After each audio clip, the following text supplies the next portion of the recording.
So yeah, Mort Garson made a song for I think it's called like Music for Plants. It's like he made an entire album Yes. to be made for plants to listen to. Yeah, actually, have you seen those tools or instruments or whatever that you hook up this kind of speaker or whatever to a plant, and it tells you what the plant is like feedbacking into the speaker?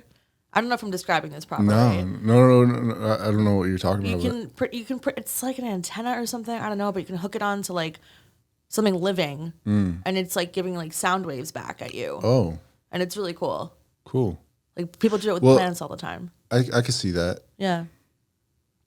I don't know how that would work. I mean, neither. but everything vibrates. Yeah. It's like hermetics. This is part of like the hermetics I was telling you about. Like, yeah, that I was. Yeah, everything just scientifically, everything vibrates. So everything has frequencies, just vibration. So probably reading whatever vibrations are going 100%. on. Yeah. Converting that into, because I don't know if you know, like, so this is like audio engineering like 101, but to produce like a tone or like a pitch or like any sound is like vibration. That's like how we perceive sound is a vibration hits our eardrum, and then a part of our brain reads like the rate of that vibration and then converts that to sound. Yeah, actually, when I was in school, I took like a music elective course. I took a couple of them, but one of them, they made us read this book called "This Is Your Brain on Music," and it's how your brain analyzes sound, like for music. Basically, it's really cool. Yeah. Yeah, I didn't read the whole thing, but So like the frequency is like how fast the vibration is, and then that determines the pitch and stuff. Essentially, so, yeah, word. It's pretty cool. Good. That's not really common knowledge. So good. Kudos to you for pat myself on the back. Yeah. So you want to get into the theremin? Like, what's your? I want to like talk about other art that you also do, but I guess the last thing like about the theremin is how soon do you plan on like getting into that? And definitely within the next like month or two. Okay. I've already kind of expressed some ideas to some of my like musician friends, and they're kind of into the ideas that I have. So I might start something with them. What are these ideas? Just like I want to do heavy metal covers on the theremin, and then like my friend is like an amazing drummer, and I want to have him like back me for that. Okay. I think it'd be really cool. That's so nuts because like I think the guitar is like such a hard instrument to play, and like any stringed instrument that doesn't have a fretboard, like a cello or violin or fretless guitar or fretless bass, it's just like the fact that you just do that from memory, and you'll have like and like the theremin feels like you'll probably have to. Like you have nothing you can touch. No. So how do you like? You just have to kind of memorize like where in the air to put your hand, I guess, which is something that I think I can do. It took like. I think you'll nail it. I think yeah, you'll do great. I think it's gonna be fine. But I'm just saying, I'm amazed by the recall ability of the human brain to be able to like realize those things, and just like that we have the ability to master instruments with no real like relative like point for us, like on like similar to like keys have relative points that we can like put our hands in, like we know visual. where our home is, but some, not even just the visual, but just the feel, like when you're not looking, you can tell like where you are just by feeling like where you're at in the keys. But on a instrument that doesn't have a fret, or an instrument that you're not even touching, like that's amazing. It's crazy. Yeah. What was I gonna say? I think it's mainly muscle memory that you're talking about. Yeah. Like if you, like I was a dancer for 15 years throughout my childhood, and if I go back and like try to like do like one of like the tap routines I did or whatever, I can do it. It's just all muscle memory at that point, you know? So tap dancing. Yeah. Okay. Tap dancing background. Yep. And ballet. And ballet. Word. Yeah. Hell yeah. Okay. So yeah, let's segue into like what are all the forms of art that you practice, that you do, whether seriously or as a hobby, or if you can even break down like this is what the fuck I do, like as a professional, and then this is what I have fun and experiment with. So definitely digital art is my career. I worked for a record label for like 10 years, just doing concert T-shirts. Worked for, or you Worked still? for. Oh, you're not working there anymore. So what happened was I was freelancing the whole time, Okay. and then the pandemic hit and nobody was touring anymore.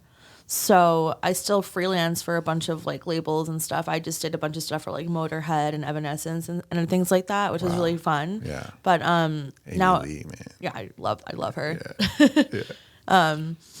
And so, yeah, I'm trying to get like back into it full time. Now I'm working in movies and TV for like a small homewares company, and I'm like, it's fine.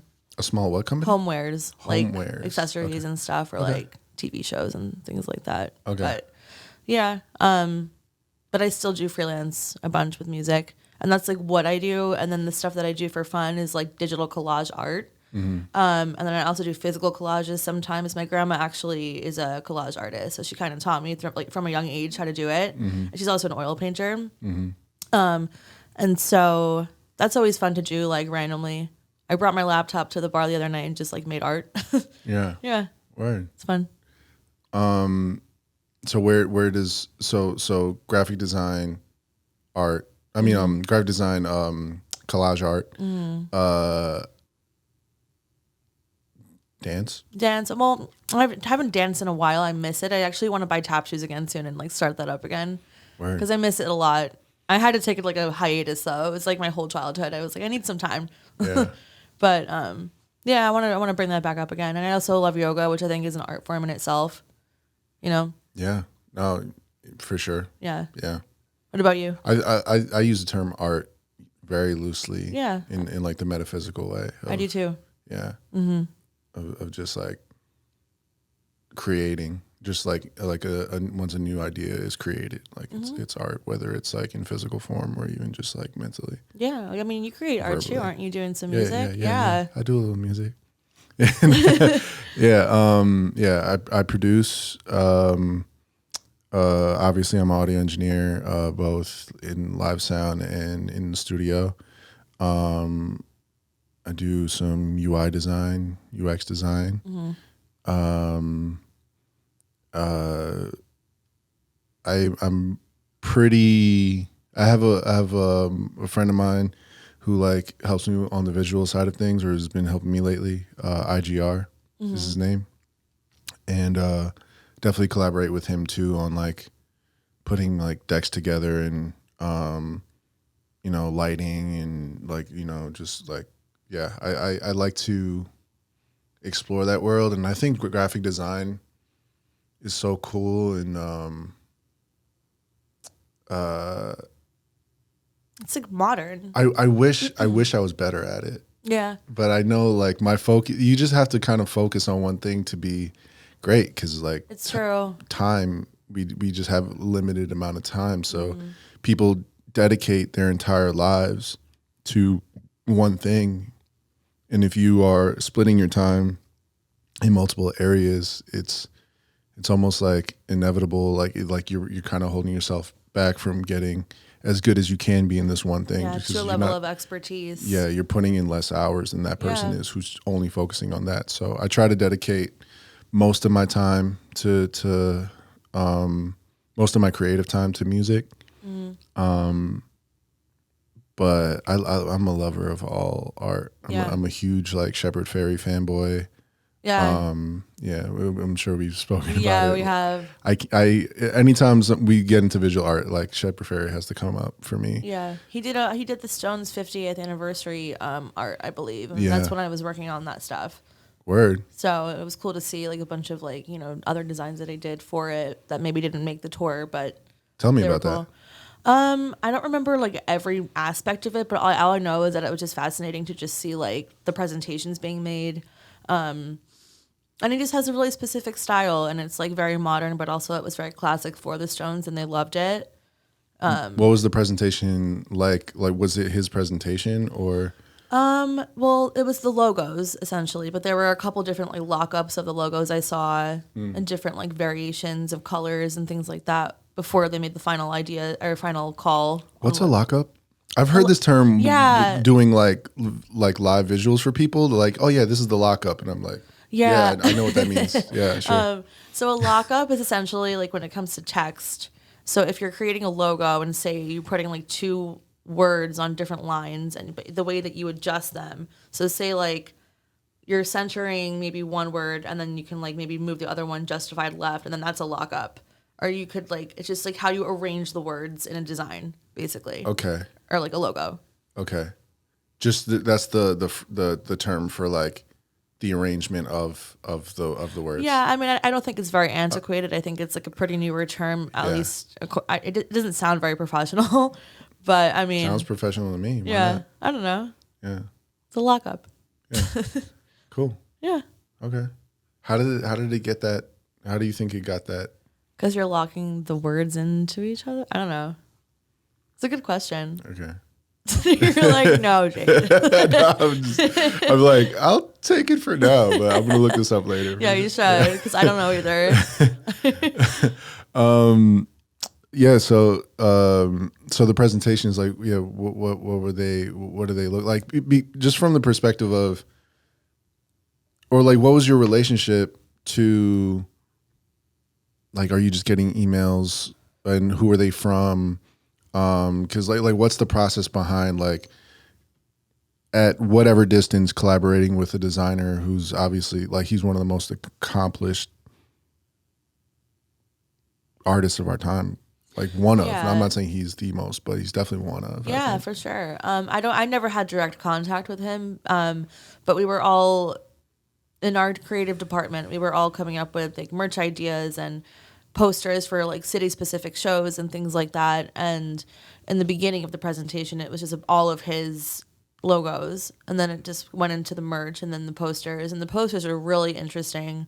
So who sent the logos over, for example? Like I'm just curious about the process of even like how it goes from his office to end product, you know, because I guess you and your team is working on like kind of end product around merch. Mm-hmm. So I'm not exactly sure if this is 100% true, but I believe that the creative director that I worked for reached out to him, and they created this logo, and then they showed it to Mick Jagger, who our CEO would then show it to, and then they would pick through what they liked, the band.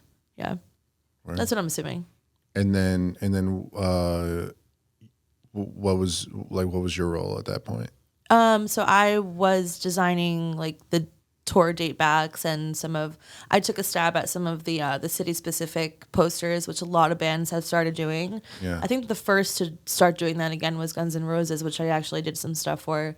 But it's really cool because if you follow the tour around, you can get a poster for each show show on the tour, and all the city specific posters are like they'll take like a monument or like a landmark from that city or town, and then kind of maybe like make the stone's tongue into that or whatever, and it's really cool. Like a mosaic, you mean? Or yeah, you could do that. I mean, there, for example, I think Guns N' Roses, or no, the Stones had like for a New York specific show, it would be like the Statue of Liberty or like the Stones song coming out or something like that. Like things like that, okay. Like, yeah, very specific to the location. That's fun. Yeah. And it's like, it's fun to brainstorm those ideas. Yeah. You know?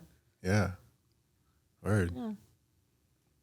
So, yeah. Oh, no, but for Guns N' Roses, I actually, when they got back together, I designed the poster that was all over LA for like their first show back at the Troubadour. And that was like one of my Troubadour. It's like a venue in LA. Okay. From like I think the 70s or 80s, but that was like one of my favorite accomplishments I've ever done. Yeah, it was really fun.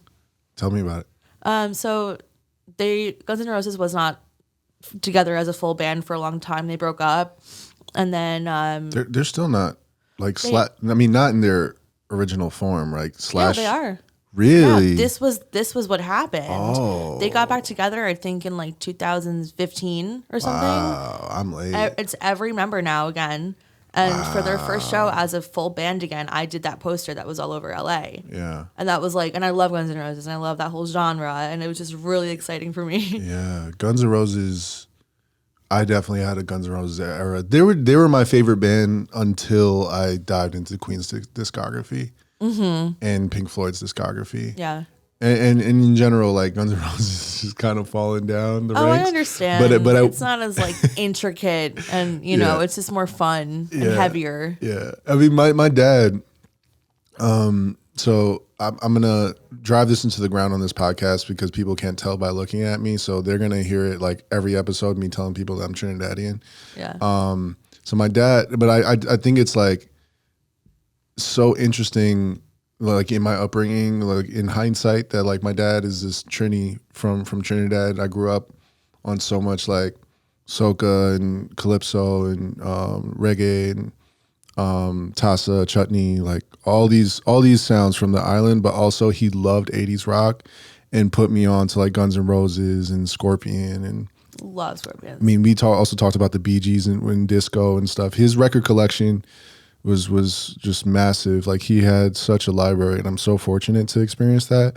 But yeah, Guns N' Roses was like such an era. Like November Rain is probably Crazy. top for me. Yeah, my friends who got married, the bride walked down the aisle to November Rain, like in the music video. I can't remember I when I think of the music video, I just think about like Slash in the desert. 100%. It's iconic. Solo. I can't remember the rest of the video. Yeah. It's pretty much just a wedding. Okay. It's like, and then he's like in the desert outside of the chapel, just like wailing on his guitar. Okay. Probably shirtless. Probably. Yeah. Because that man does not know how to wear a shirt. Yeah. Yeah. Like I think there's also like the everyone knows like Paradise City and Sweet Child of Mine and Welcome to the Jungle. My first introduction to that song was there was a football movie called The Program back in the day. I think Omar Epps was the running back. He was like, you know Omar Epps? Sports are just No, Omar Epps. He's an actor. I don't know. So like Love and Basketball. Yeah. You familiar with that heard movie? of it. Okay. I'll keep referencing sports movies. No, but Omar Epps, Juice. You ever see Juice? No. Oh, you gotta see Juice. Make a list. Yes, Juice is like Tupac's in Juice. Oh, cool. I've seen art for that. Yes. Yeah. Yeah. Okay. Okay. Now we're getting somewhere. Yeah. Because I was thinking about the art too. That I feel like it fits into the world of like the vintage like 90s tees, like kind of in the lettering and all that. Yeah, totally. The typography. Yeah, getting closer. What else was Omar Epps is so accomplished, but that's all I got off the top of my head. But anyway, what was I? Oh yeah. The program was just like there was like the first football movie I watched because I used to play football, and the Welcome to the Jungle was like one of the main songs, and that was also my introduction to that song. And Axl Rose at that time. You've heard of the story of like why he says like you know where you are, you're in the jungle, baby. Apparently he got off the tour bus in New York, and someone said that to him. That's like, beautiful. Yeah. That is so. I'm like obsessed with that. You know where you are. You're in the jungle. You're gonna die. That's so sick. Yeah, I remember I was talking to someone a couple years ago who was like a little bit older and like was listening to 70s stuff like when it was coming out, and then they said once like in the late 80s when the first Appetite for Destruction album came out, and then it starts with Welcome to the Jungle. It's just like it was almost scary because it's just like. It was a type of aggression in music that was never made before, aside from like heavy metal. But like this like type of intro was just like so intense. Yeah, the end of the. Yeah, I can't do it, but yeah. No, I can imagine that is such a dope intro. Yeah, it's crazy, and it is scary. If you've never heard anything like it before, it's spooky. Yeah, you know. Yeah, and I love it. Yeah. That Appetite for Destruction album art too. Crazy. Iconic. Yeah. I've done some variations of that bullet for like retail and things like that. How do you go about studying a band's like brand like in order to create something new for them? Like for Guns N' Roses is a great example, right? Yeah. You have this iconic branding. do you like look up who created the original? Do you like do homework on like a deep dive on like uh the environment around like you know what the inspiration was for the creation of their brand, or like or do you just like kind of take what's there and like I'm just gonna remix it and do my Jade Colette Levine remix of it? It really depends, honestly. For like an iconic band like that, I don't necessarily need to kind of like deep dive into like the history of how the art came to be. Sometimes it is fun to look that up, but like it doesn't really like affect the art that I create from those designs. I'll usually just get the assets, like the layered files to the logos and things like that, and then depending on who it's for, whether if it's for a tour, You're getting the official like PSDs. oh yeah. Ooh, I mean, that makes sense, but it's cool to see how people like back I would then nerd, yeah, I would nerd out. It's fun. Like it's like, oh, you did that. That's interesting. It's like getting the stems to like a Michael Jackson song, which 100%. which I do have, by the way. They're on the internet, and oh, that's cool. yeah, I downloaded a bunch. Yeah. I actually on TikTok I saw something. I think it was an Earth, Wind, and Fire song that it was like all dissected. Yeah, and it was incredible how they just created any of this. I can't even imagine how many tracks an Earth, Wind, and Fire song is. I have it's to find like this video and strings. show it to you. It's crazy. Yeah, disco is like the epitome of what music can be. I think like I think the budgets at that time, I think were probably the greatest that they could be. Yeah. For recorded music, like people are pulling in guitar players and like with orchestras and Yes. you know the conductors of those orchestras, and like it's such a like I can't even imagine. It's genius. The rooms that like Quincy Jones had to lead, like how many people it might be, who knows, like 40 people involved in a song, maybe more. Like I don't know. Sometimes when I hear like an absolute banger of a song, I just imagine them in the studio like, what did we just make? This is amazing. or for them, it might just be Tuesday too. I was just gonna say that maybe it's just a Tuesday. Yeah, like Motown. Yeah, like Motown was. It was all recorded in this house in Detroit. That I think Berry Gordy owned the house, and it's such a like everyone, like the setup is not complicated. Like everyone is in like one room. You would imagine like Motown probably had the most like elaborate setups, but no, everyone's in one room. Apparently the room, I've never been to the house, but I think you can visit it. The room is like apparently really small. I've heard like people who have been there, and like the musicians all had like, or not maybe not all the musicians, but there were certain musicians who had monitors, like speakers, like feeding, like so that they could hear themselves. But it's all like being pumped into the room. It's not like an ideal like recording environment, and the mixing engineers just had to be phenomenal. And it's crazy. So much great music just being made, and none of those musicians got royalties or anything. Yep. It's just like this is their work for hire. They pull up, they do their thing. Insane. And it's Tuesday. And it's Tuesday, yeah. And you know, sometimes like when I was looking at this Earth, Wind, and Fire video, and they were just kind of like the tiniest, most like minuscule detail just can change the song when it comes to that stuff, and it was incredible. Yeah, and that's still the case with like and that's incredible too. That's the magic, really. Mm-hmm.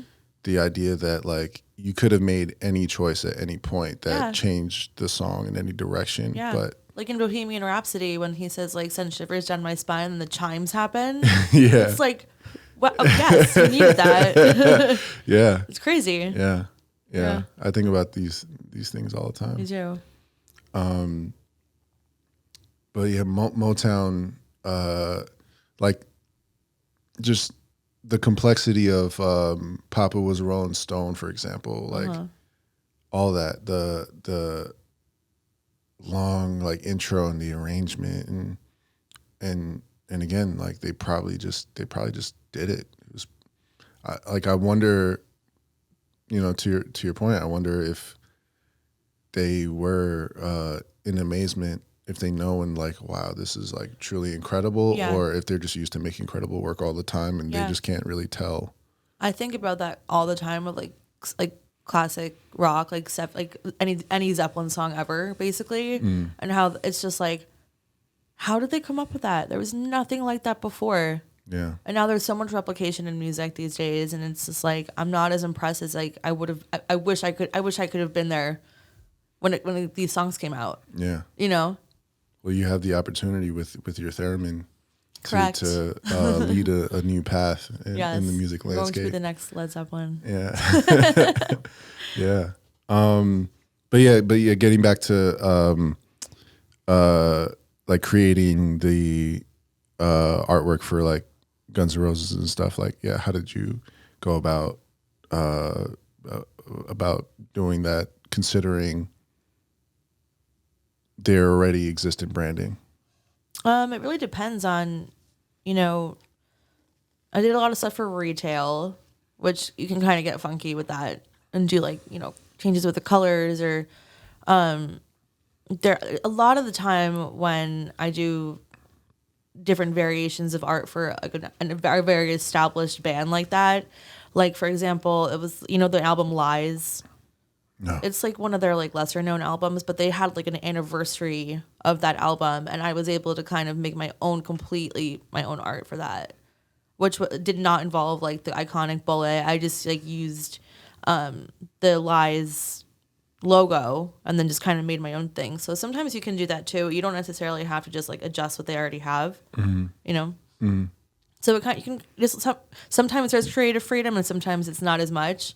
And it just turns into like the placement on the garment. But do you consider like it has to go along with the feeling of their branding? Maybe you're not using like the assets that they send you, but like how do you go about like developing an idea that's like okay, I really think that they would fuck with this. This feels like of their world and like, you know, cut from their cloth kind of.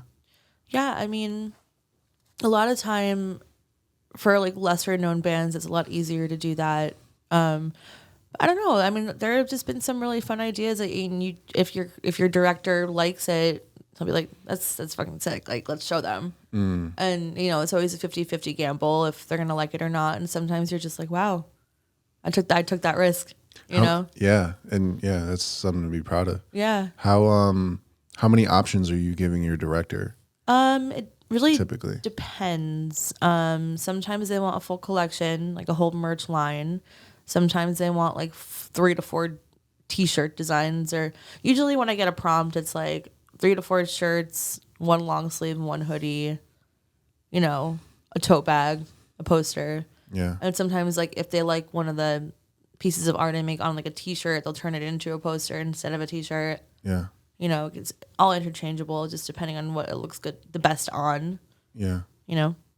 But are you submitting just the final designs for each, or for each one, are you saying, okay, these are some options I played around with for like each design? Yeah. Or? So you send like a mock-up, like, so say I created like the actual PSD file of the art, and then you place it onto the shirt, or you send them a PNG and then they put it onto the shirt as a mock-up. Yeah.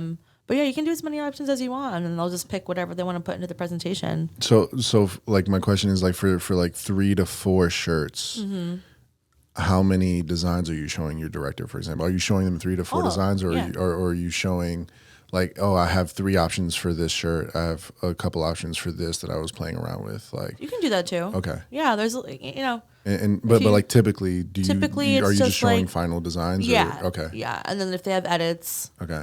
then I do those. Or they'll be like, can you put this on a different color? Or this would look sick on like this body or whatever. Yeah. Yeah. Yeah. Because like the UX UI design process, for example, like when you're like we usually need to show, and it's the nature of like collaborating with software engineers and stuff, because typically the UI designer's imagination is limitless, and the software engineers capabilities are usually limited. So it just in terms of like what you can do with code and whatever framework they're using, or like there are just certain limitations. So we have to share designs like early and often for like the best like communication. It's just good communication practice, so you don't go ahead and like run with an idea that and spend hours on an idea that they're like, no, there's no way we can do this. Yeah. Like, you know. Yeah, that's got to be frustrating. Yeah. I mean, yeah, you live and you learn. Exactly. Yeah. Yeah. There are some times there have been times when there was like some kind of like limitation on the amount of colors you could use in a design, and then I made something really sick and like holographic looking, and they're like, we can't do that. Who can do that? Yeah. The separator that's can't exactly separate all these colors, and I'm just like, damn. Simplify it. I don't like the word can't, especially in that regard. It's like someone could do it. Someone can do it. You just don't know that person. AI. yeah, right. Yeah. I'm not worried about AI taking my design jobs though. No, because if they like it looks cool, but it's not perfect. And not that mine is perfect either, but it's like not yet. It's not perfect yet. But I don't know, if there's like an illustration of a person, the person has like 7 fingers on each hand. Have you seen that? No. Yeah. I think we're all good. Well, just it's going to get more and more capable, I would say. Oh yeah. And I'm not saying that it's going to take your job, but I'm just saying, like, because it's the same thing for music right now. Yeah, that freaks me out. Like, I don't know if you've been following this Drake situation. I've been seeing like Complex posting about it, but I don't know what's going on. All right.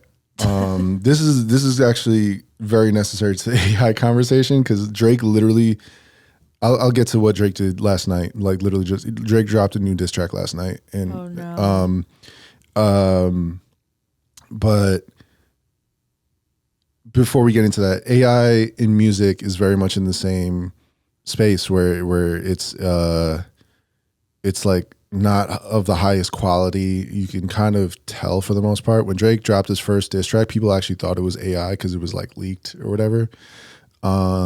And actually turned out to be real, but it is getting scary good. There are a lot of,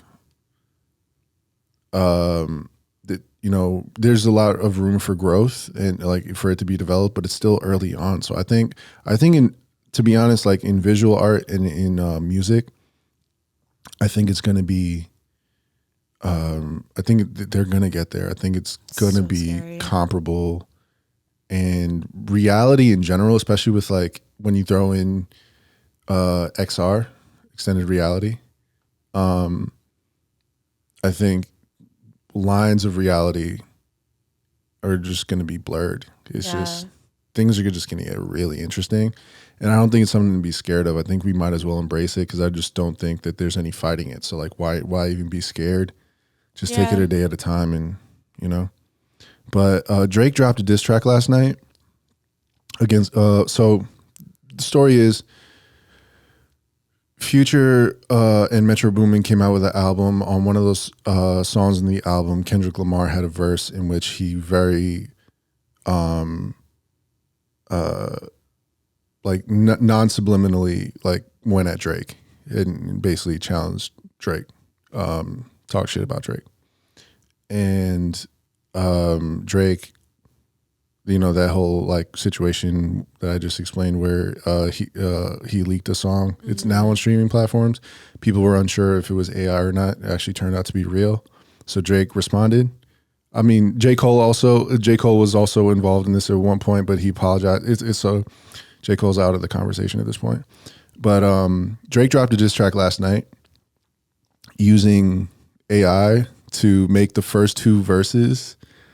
The first verse is in Tupac's voice with Drake's lyrics, and the second verse is in Snoop Dogg's voice with Drake's lyrics. What's gonna happen? Is the world gonna explode? What? Yeah, you want to hear it? We can listen to it if you're interested. Oh my god. Yeah. It's crazy. You got to give Drake credit. Yeah. Like for that's a ballsy move. That's an insane move. Oh my God. Here we go. That was insane. Also, do you think Taylor was in on it?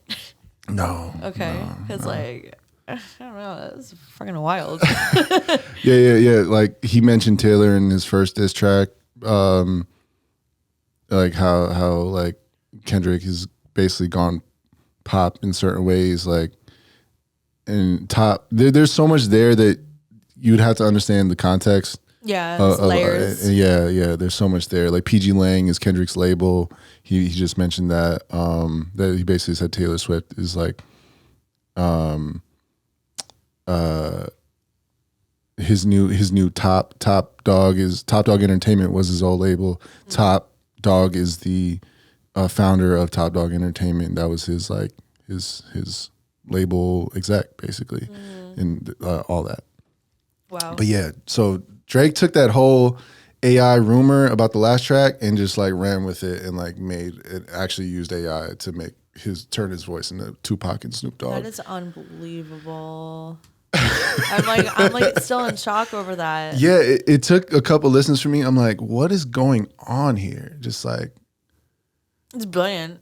Yeah, it's genius marketing. Yeah. Like, it's genius. It's a smart move because he's the first to do something. It's risky, and yeah, it seems like super risky. Yeah, it seems like people are gravitating to it, and it's entertaining. Yeah, it was good. Just the concept. I like that. Yeah.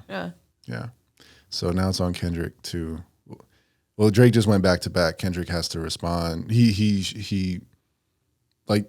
Kendrick sent out the shot, basically the initial shot, and then Drake responded, and now Drake, before Kendrick responded, did this. So Drake now has gone back to back. Wow. And, yeah. Anyway, what's next? Who's gonna? Yeah. On the next episode of As Hip Hop Gets Weird. As technology gets weirder. Yeah. Seriously. Yeah. So AI is just coming back to what we were saying about AI. Like, I think that's an interesting topic as to like whether or not it's going to take jobs and stuff. I mean, I think AI is being injected in music, especially from an audio engineering standpoint.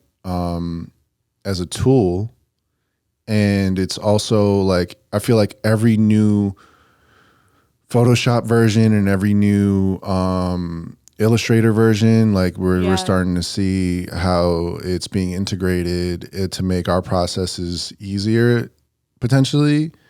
How have you been like adjusting to that, and do you like embrace that at all? Like, no, you're just like, I refuse, and I know that sounds like really petty of me, but I've seen what it can do, and it's like, I'd rather manually do that. Like, some people will use the AI on Photoshop to like remove something from the background, and I'd rather do it myself because I know it's gonna look the way I want it to. It's not gonna be generated, and what if I don't like the colors that it chose or whatever? What do you mean by colors that it shows when it comes to like background removal? So like, say you take a picture of the sky and there's like a bird in the sky that you don't want there. What I do is I stamp it out, or like I use the patch tool, which will just kind of like replicate the exact colors in that part of the sky that I want to use. And if AI does it, it might just look like patchy to me or something, or just like duplicated. But what if it did it well? Would you use it? Like, when it gets there. I like how long things take. Okay. I don't know why. I just like, I'd prefer to do it myself. You know what I think it is? I think it's because I worked so hard to get good at this that I don't want someone doing it for me. I spent too many years trial and error, crying at my desk, like freaking out. Like, I suck at this, and then I got good, and I think that I just want to do it myself forever. You know? Yeah. I mean, that's real. It's like I think it'd be like if there was a new technology, because like microwave food is not as good as like putting food in the oven, right? Typically. It's a really good analogy. Yeah, but let's say it even gets there. Let's say it even gets to a point where like a new piece of like a new machine is created that like the Back to the Future. Yeah. Like they put it in the oven, it's like super small or whatever, and then like it's the ready in little, like 5 seconds. Pill thing that like yeah. So let's say that becomes a thing and that gets made, and let's say it tastes just as good. I mean, that would change the chef industry, I'm sure, right? It would, but also but there will be people who like love the time and the care that goes into like crafting a meal. Yeah. You know? And put love into it. Yeah. You know? Yeah. I can't love. Yeah. Where's the love? Shout out to Black Eyed Peas. Yeah. Yeah. Yeah. So I mean that's interesting. I mean, what new tools do you embrace? Because I think that is part of continuing to evolve too. Because I mean, you know, there's always parallels in forms of art. So like in music, you know, it's like the digital era changed music. The fact that I can record an album at home now, that was never possible. Yeah. And that's, I mean, accessibility. There's so many positives to just having the ability to do these things. And then there are cons in terms of how much like there's a lot of music being made now more than ever. There are no real gatekeepers anymore that like prevent people from making music. You don't have to be good anymore to make music. At one point you had to be good just to get into the studio. I really hate that. You know? Yeah. But it's like it's less of a curated experience and more on the listener, I think, to go dive and find the good music that's coming out. And there's a lot of it. There's just a lot of music, and that means there's a lot of bad music, and there's a lot of great music. Mm-hmm. And I think people tend to focus on the negative, on the bad music that's out, and they focus on like what's pushed and what really just has like the most dollars behind it, which often is not conducive to like what the best music is, and is what it is. It's a choice to listen to pop radio or to listen to the radio at all at this point. Yeah.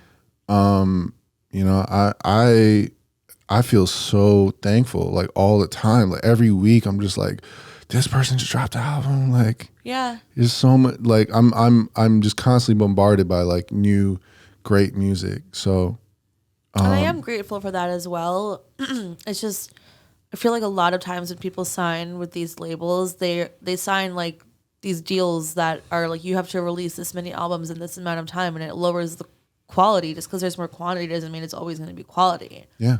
You know, and that's like the downside of it. Yeah. But I do agree, like, if there is like an overabundance of music, some of it's going to be really good. A lot of it's going to suck. But yeah. I mean, that's a choice. That's a choice. Yeah. I mean, like what, like the deals you negotiate, are a choice. I should have put my phone on Do Not Disturb. It keeps vibrating.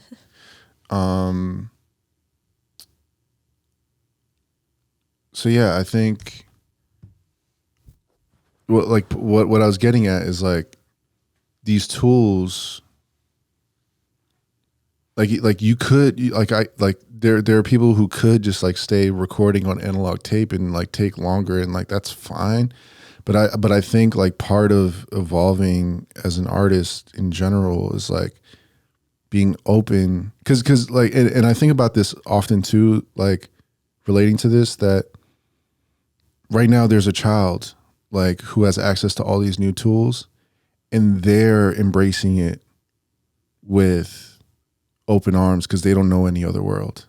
So sometimes I think of like, if I was like 10 years old right now, like, which I think is like the most pure like love and like I try to use that as a reference point, like as an artist of like, how would I allow myself, like just what would I gravitate to and how would I use these tools? Cause it's the older me that gets in my head on like the way things used to be, when I really just could continue to try to embrace the world as if I was 10 years old and just like having that just like the world at your fingertips. Yeah, it's just like curiosity.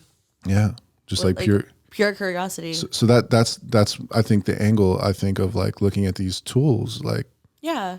And I do use some that are newer. I mean, I'm not just like I don't have like Photoshop 1. Yeah. I have the most updated, and I use like I think the most new tool that I use is like the 3D tool, because that is just something like I don't know how to make those renders. That's like a completely different side of design. Yeah. And so you can use that on regular Photoshop, and it's helpful. Yeah. Yeah. Do you use Blender at all? Have you experimented with Blender? No, but I have heard some things about it. I'm not super familiar. Yeah. But yeah. Word. Yeah. Another thing too is like children. I mean, we had to do this too. We had to go back and do homework on older techniques too to get good at our craft. Yeah. So like it's all there. It's and it's really about it's on the individual, I think, to choose which, pick your weapons. Totally. And I think it's like that saying, like you have to crawl before you can walk and walk before you can run. I think like going back to like these kids that have these tools already that we had to learn how to use, and because we were using the more antiquated, version of that was our version of crawling before we walked. But then this is their version of crawling because we don't know what's even going to happen. Yeah. Yeah. It's pretty crazy. Yeah. And they'll have to learn like, AI is not doing it in the way that I need to get this effect. Yeah, in my day. No. But like they were like, I thought I was doing it. Yeah. But then, like Auntie Jade is there to be like, no, actually, it looks trash because it should look like this. Just be really mean to my nieces and nephews. Yeah. I don't think it's being mean. It's just being being OG. Yeah, I guess so. Yeah. Yeah. So what were some of your like early introductions to art in general? My grandma. All right, 100%. right. Yeah. I would like stay at her house and we would paint and draw. How old? And since I was like 3 or 4. Wow. Yeah. She's an incredible oil painter and collage artist. She makes jewelry. I've started making jewelry because of her. Yeah. It's like she definitely got me into that. And then I think also, How old is she now?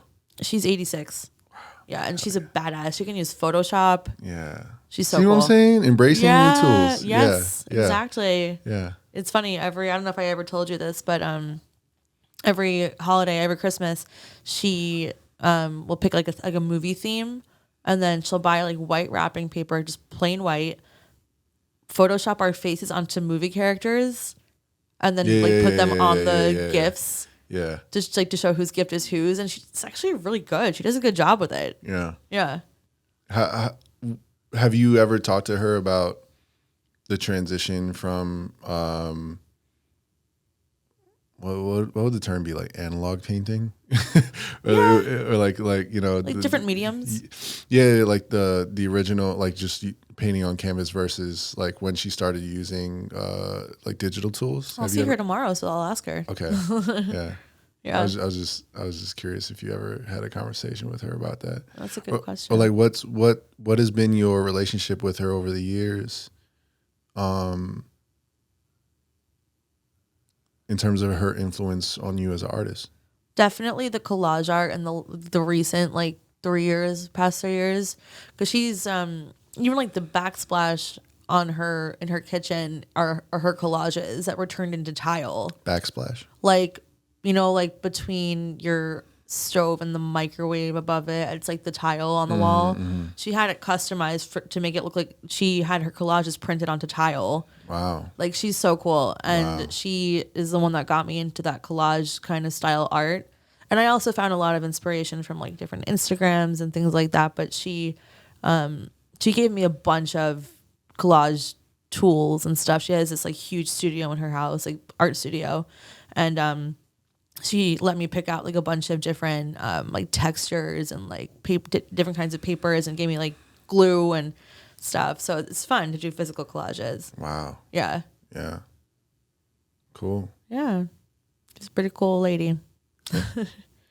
How do you feel like have you leaned on her for advice or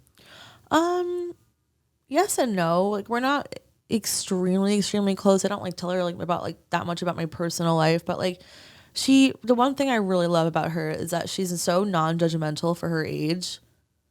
Like, I'm in my 30s. I'm a single girl. Like, yeah. I'm not married yet. And she's like, do your thing. Yeah. She's like, enjoy your life. Yeah, not my You'll grandma. figure it out, really. Yeah. No. I mean, my grandma is impressing me every day, but like definitely every now and then, just like, when are you gonna get married? Like, when are you gonna give me great grandchildren? Yeah. Yeah. But no, she's like super cool. She's very progressive in so many ways. Yeah. And I think that's advice within itself, to just like not judge people. Yeah. Yeah. I definitely think art, if you're a real artist, I think you're anti-judgment. Yeah, you're just like more open. Yeah. Or I think you should be. I think it should encourage that by nature. Yeah. Because if you're closed-minded, then that's gotta like Stunt your art. Yeah. Yeah. In order to grow as an artist, you have to grow your world perspective, your worldview, Yeah. and make space for, ideas and stuff that, a lot of it's based in empathy. Totally. Yeah. Which some people lack. Yeah. I feel like the people like on like Wall Street lack empathy in many ways, and I don't think that they would like go home and make collages. Mm-hmm. know? Yeah. So. Yeah. How do you think your experiences in your worldview like inform your artistic approach and style? That's an interesting question. I don't know. I think a lot of it has to do with nostalgia for me. I love a lot of like things that are vintage and retro, and I don't know. I think my view of the world is like new isn't always better. And you can fix what's broken. I guess. Does that make sense? Yeah. Yeah. What is there ever era that you gravitate to the most? Definitely, like, I think we I don't talked know. about this briefly. I think probably 60s and 70s Yeah. are my main things. What comes up for you when you think of the 60s and 70s? Fashion in the 60s and music in the 70s. Ooh. Yeah. Talk to me about the fashion. I mean, just like the silhouettes, the colors, the makeup. I don't know. I just think. Like, what are some specific references that come up for you? Well, I have this book. I mean, this bar was open in New York from like the late 60s to the mid 80s. It was called Max's Kansas City. And it was, have you heard of it? No. It was this like socialite, artist, musician club / bar / venue in Midtown. Or I think it was actually on like 23rd Street or something. And Andy Warhol was like a regular there, and like the Ramones played there, Iggy Pop, Bowie, and there was like models and like just photographers, and I have this coffee table book that just completely showcases from when it opened. It's kind of like a photo album with a couple of excerpts and interviews in it, but you see the evolution of like the style from like the late 60s to the mid 80s, and it's just like the crazier the shows got, and I just love looking at all of the visuals of it. Yeah. And I wish I could have gone there. Yeah. Yeah. What about like, is there any like film the films that come to mind? I mean, I love like Audrey Hepburn films just visually, but I haven't heard, I mean, I know of Audrey Hepburn. She's like, it's an iconic name, but I don't think I've seen any of her. I mean, yeah, it's like a little bit like on the feminine side, but like definitely watch Breakfast at Tiffany's. I know it's the classic one, but it's just really good. And actually, it's a little bit risque for the time because she was like a call girl in this film that fell in love with someone who was like kind of also selling himself. It's interesting. It's like a crazy dynamic for the time it came out. Okay. Yeah. Breakfast And at the Tiffany's. fashion's awesome too. Yeah, Breakfast at Tiffany's. Cool. I'm gonna have to go on like a vintage binge. I just started IGR. I wouldn't say him specifically, but somewhat indirectly, been getting me into Godard. You know who that is? Jean-Luc Godard. He's like a filmmaker from France, it's like French New Wave movement. Ooh.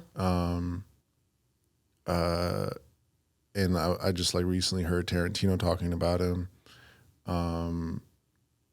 You know, anytime someone like that, like Tarantino, like I always look for those little breadcrumbs. 100%. You know? Yeah. It's like, oh, who's that? Okay. What's your favorite Tarantino film? Ooh.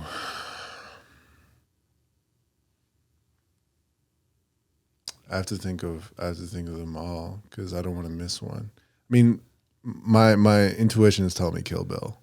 I still haven't seen Kill Bill. Oh, I know I'm a bad person. But my favorite is Death Proof. Out of all the ones I have seen. I haven't seen that one. I also haven't seen Pulp Fiction. Is Tarantino too, right? I haven't seen Pulp Fiction. It's insanity. I know. No, you're a bad person. yeah. I'm trying to be better. Yeah.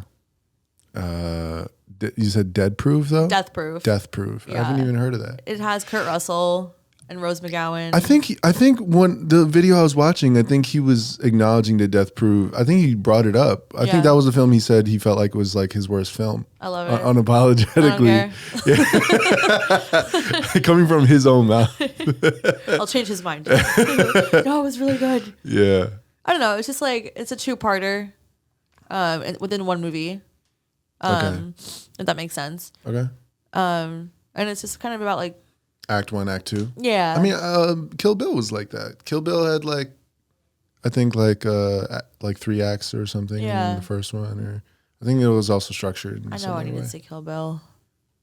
I know I'm forgetting, because like what's coming to mind for me is like, in terms of just like on the table of options is like Kill Bill, Django, Pulp Fiction, which I haven't seen. Once Upon a Time in Hollywood is the last one he made. I haven't seen that one. It's pretty good. Yeah? Yeah. What's the first one? True Romance? True Romance, I think, was his first. Yeah, that was a good one, too. Okay. Yeah. Inglourious Bastards. Crazy. I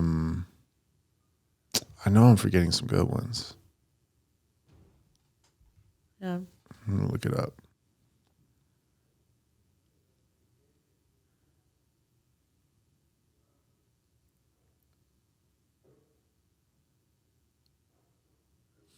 Trying to think.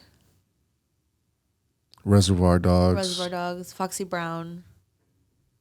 Foxy Brown. I think so. Jackie Brown. Jackie Brown. Foxy Brown. I'm like combining like Austin Powers with Foxy Cleopatra. Oh no, Foxy Brown's a rapper too. Oh, in really? case you didn't know. Yeah, a very famous rapper. That's funny. Film.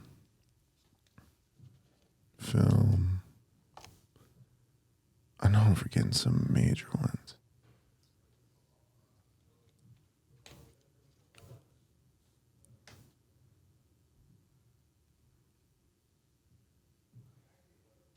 I don't know, maybe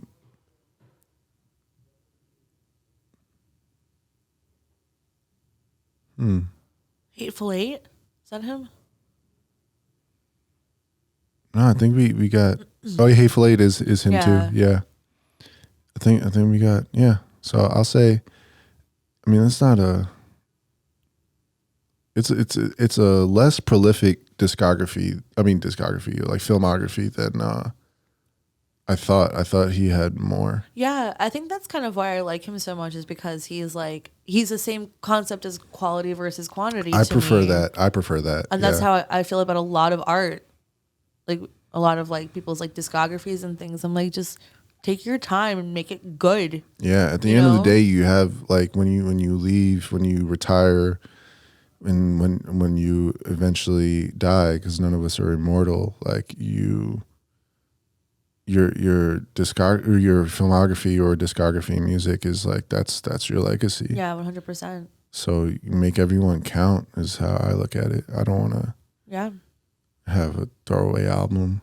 I also love. I heard Tarantino getting interviewed one time talking about like how he even comes up with the concepts of these movies, and it always starts with one song. He'll hear a song and be like, he builds it around that song. And he just envisions like what that would look like, a scene with that song, and then he builds the entire movie around it. So, for example, like Mirlau in the beginning of Pulp Fiction, it's like that surf rock song, and then also Let's Stay Together, Al Green. He kind of based it all around that. And that's how he makes his movies, and that's how he writes them. And he always he starts with the music. Yeah, and he handwrites everything. So what you think he like makes a playlist and then builds the movie out of the playlist? I think it's or just something? like the concept of one song. Okay. And then he'll probably get help with the playlist or like the soundtrack. But no, but I'm saying like, how do you connect? So you make the visuals of one song. Like, how do you connect it to the next like idea or the next scene without? I don't know. Should we get him in here? Yeah, we should. Yeah, Tarantino, pull up. Pull up. Bam. Just making sure it's still recording. Cool. I'm just paranoid like that. That's the it's all good. downsides of like doing it just DIY. Reservoir Dogs, Pulp Fiction, Jackie Brown, Kill Bill, Volumes 1 and 2. Yep. Death Proof, Inglourious Basterds, Django Unchained, Hateful Eight, and Once Upon a Time in Hollywood. I think he's doing one more. I think it's in the works. I don't know. And then maybe I was thinking of Scorsese is doing another film. Probably. Actually, I think I read that Scorsese's recently. great. Yeah. I think I recently read that he and Leonardo DiCaprio, because they've worked together so much, I think that they're going to be doing... Tarantino or Scorsese? No, Scorsese and Leonardo DiCaprio. What have they done together? They did... What is it? Because Leo The one and about Tarantino Wall Street. Oh, that was Scorsese. Oh, that was Scorsese. Scorsese, Yeah. Because I remember Jonah Hill talking about wanting to work with Scorsese. Yeah. And he took that role for like $50,000 or something. What? He only got paid like $50,000 for that role. Crazy movie. Yeah. Yeah. But I think I read, and I might be wrong about this, but I think I read something like they're going to be doing some kind of like biopic about Frank Sinatra, and that they're going to be working together to make this movie until one of them dies. Just like to actually follow through like real aging, everything. Wow. Which I think is really cool. It is. Yeah. Yeah. Yeah. A little dark, but I hear they're working on a Michael Jackson biopic as well. who the hell's going to play Michael Jackson? I don't know. Me. Yes. Jade is available. Yes. Jade will clear out her schedule. Yes. Whatever's going on. Yeah. But that's well, one, we already have a Michael Jackson biopic. You never seen it? No, maybe. I don't know. It's one of those like it would play on VH1. It sounds. Wasn't it like about his childhood? I think they definitely covered some of his adulthood for sure. I mean, this was definitely because like there was a whole part about like the accident he had with like the pyrotechnics getting into his hair and his hair catching on fire, and then like the skin disease. Like they went into like all that, but I don't think it went too much into like the whatever you want to call like the white Michael Jackson era. Yeah.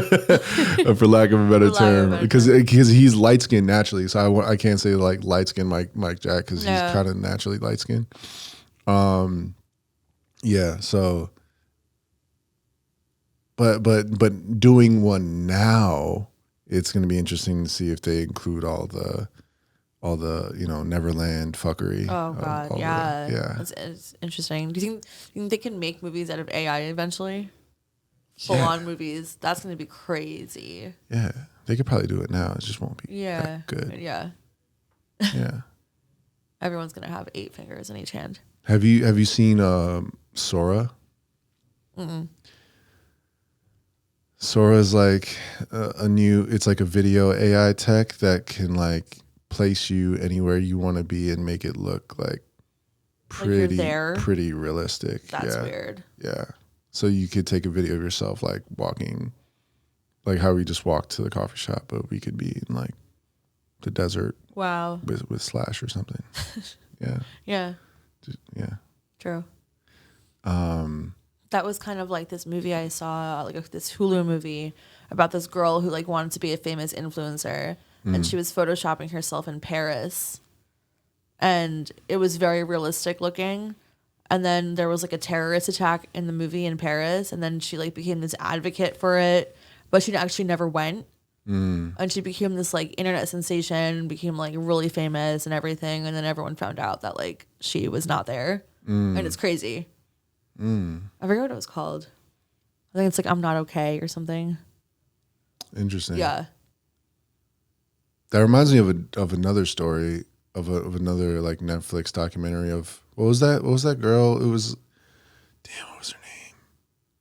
The one who like faked her way into like the upper echelon society. Anna, yeah, I think it is Anna something. Anna something. Yeah. That's a crazy story. Yeah. She was just living in a hotel and she was a socialite. She was just like this normal girl. Yeah. Like you wouldn't like think twice walking past her on the street. Like she was like this crazy, like hanging out with like A-list celebrities in her hotel room. Yeah, I mean, I think the interesting part about that is like, yeah, you're a liar, so like can't like really support what you're doing, but at the same time, like fuck all those people for like like good in a way. Like there's also a part that's deceive them. Yeah. Just I mean, ultimately, like I don't know them, and they should have empathy for people, but for a culture that is very exclusive and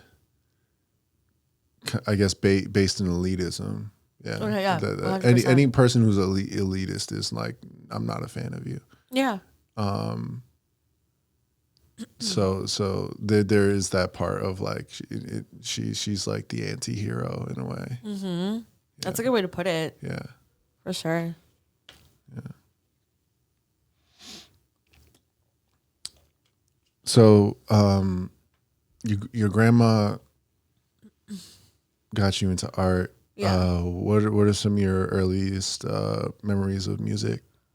Definitely like my dad playing Green Day in the basement when I was like 2. Really? Yeah, he would play When I Come Around, the intro to When I Come Around, and I would listen to it like in my high chair. And he had a little like music studio in the basement, and I'd listen to him play like that specifically. And then he'd also play Zeppelin on the piano.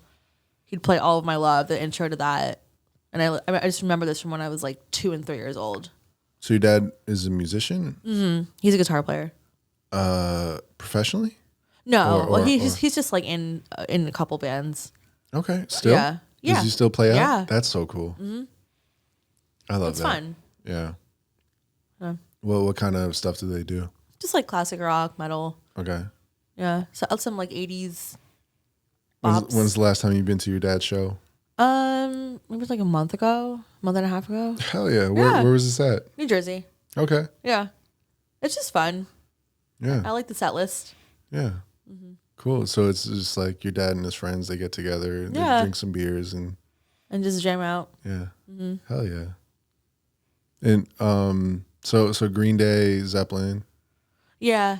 I mean, I was raised on like a lot of stuff, a lot of Zeppelin, a lot of Aerosmith.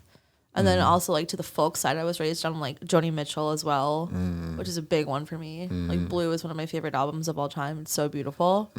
Yeah, what were you raised on? So I mentioned a bunch of it. Like in terms of genre, like Trinidad is such a rich, just a rich culture of and so diverse. So native, like the two biggest genres that are native to Trinidad are soca and calypso. There's also less popular like tassa and chutney. Chutney is basically soca that leans more Indian. Soca is like the combination of like Indian and African music basically in That's Trinidad. cool. Yeah. Yeah. Like the person who created it, Lord Shorty at the time, and he changed his name and went through this whole like spiritual thing, but he created it to unite like Black and Indian people in Trinidad. That was his intention. And so yeah, there's that's the like what's native, and then we had the influence flowing in from Jamaica of like early dance hall, which is like Gregory Isaacs and Barrington Levy and Dennis Brown. Roots reggae with like Bob Marley. Gregory Isaacs also falls under that, and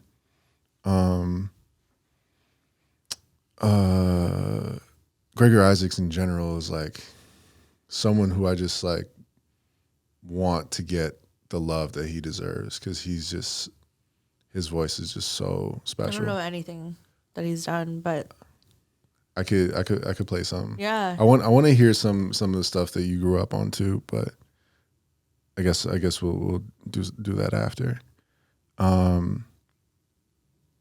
Since we're on Gregory Isaacs, I would go with his Night Nurse album.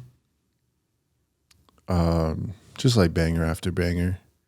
And the most popular one is like the title track, Night Nurse. But there's some deep cuts on here that are really like near and dear to me.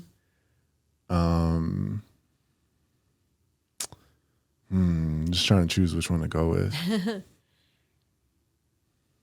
The pressure is on. All right, I'm gonna go with Hot Stepper. Gregory Isaacs, one of the goats, absolute goats of Yeah, that was awesome. Roots reggae. So yeah, I grew up on a lot of that, and then like I said, like 80s rock, disco, soul, like Bee Gees. Yeah, that's where we have a lot of crossover. Yeah, Is Bee Gees. Yeah, and all the like the 80s stuff in general, like Yeah. And my mom also has a lot of. My mom's German. She has like a lot of. She has really good taste in music too. But like my dad's collection was like the dominant thing in the household. It's just so extensive, and she would usually pick. He would like have her pick songs like out of his collection, or whatever, to play. Yeah, but my household was definitely more like Trinidad dominant. I have every now and then I have like a lengthy conversation with my mom about Germany and just about music and like like Fly Robin Fly, like just like Euro disco Love type that. stuff, and yeah, so a little bit of that mixed in, but mostly. And then obviously like Michael Jackson and all the stuff that was going on in pop culture at the time too. Growing up. Yeah, for sure. I remember my dad is also like the biggest Kiss fan on the planet, like insane. Kiss is interesting because they're like barely a band almost. It seems It's like just like a concept. I don't know. yeah, It's just like a exactly, crazy exactly, concept. exactly. Yeah. Yeah. Well, like, what was your dad's like relationship to them as a? They were his first favorite band. Yeah. He loves Ace Frehley, the guitarist. Yeah. I think that's what got him into guitar. Actually, Really? was watching Ace Frehley and Kiss. Yeah. Yeah. And it's just like they're so iconic. They're Yeah. so fun. Yeah. Like they're. I don't want to like insult them as like they're barely a band, but like they're more of a, like you said, like a concept. They're more of a Like performance. a Spectacle. Yeah. Yeah. Then they are like, serious, like we're trying to make the best album type. Yeah, musicians. and they're live. If you're not a Kiss fan, and I mean they're not touring anymore, they had their last show already. But if you're not a Kiss fan, go see them live, and you will become a Kiss fan. Yeah, like, that's how amazing they are live. The production is out of control. Yeah, yeah. How so? Like everyone's always like the main thing is like the intro. Like they'll have like the giant curtain up, and then they'll play Detroit Rock City in the beginning. I think is like, and then like when the beat like hits in Detroit Rock City, like the curtain comes down and they're like coming down from these risers and there's fire everywhere and it's just like insane. Mm-hmm. And they're all dressed up, obviously. And it's just so fun. It's such a fun experience. Nice. Yeah. Talk to me about Joni Mitchell. Oh yeah. Who like was that your dad? That was my mom. Your mom. My mom. I didn't want to assume, but yeah. I would be like, felt right. I'd be like in the car seat, like when I was like 3, and she would play Joni Mitchell, and she'd also play like Amy Mann, who I love. Who did? I haven't heard of Amy Mann. Oh wow, she's incredible. She did. Have you seen the movie Magnolia? Mm-mm. It's a very intense film, but she did the entire soundtrack to it. I'm sure there's a couple of songs you would know if you heard them. She does like the One Is the Loneliest Number cover. Okay. She's like a really beautiful, soft voice, and I've seen her a few times actually. I think she had her peak in the '90s, but she was in a band called Till Tuesday in the '80s that she started in, and then she branched off as a solo artist. If you could pick a song from your childhood, whether Joni Mitchell or Amy Mann or Kiss or Green Day or anything else, what is like one song that you feel like really hits home for you as like, I can go back to this and be like, yeah, this represents like me being a. There's two. There's That's Just What You Are by Amy Mann. Okay. And then there's All My Love by Led Zeppelin. Okay. Yeah. Let's do it. What did you say was the name of the Amy Mann song? That's Just What You Are. Just What You Are. Okay. And the Led Zeppelin song? All My Love. And All My Love.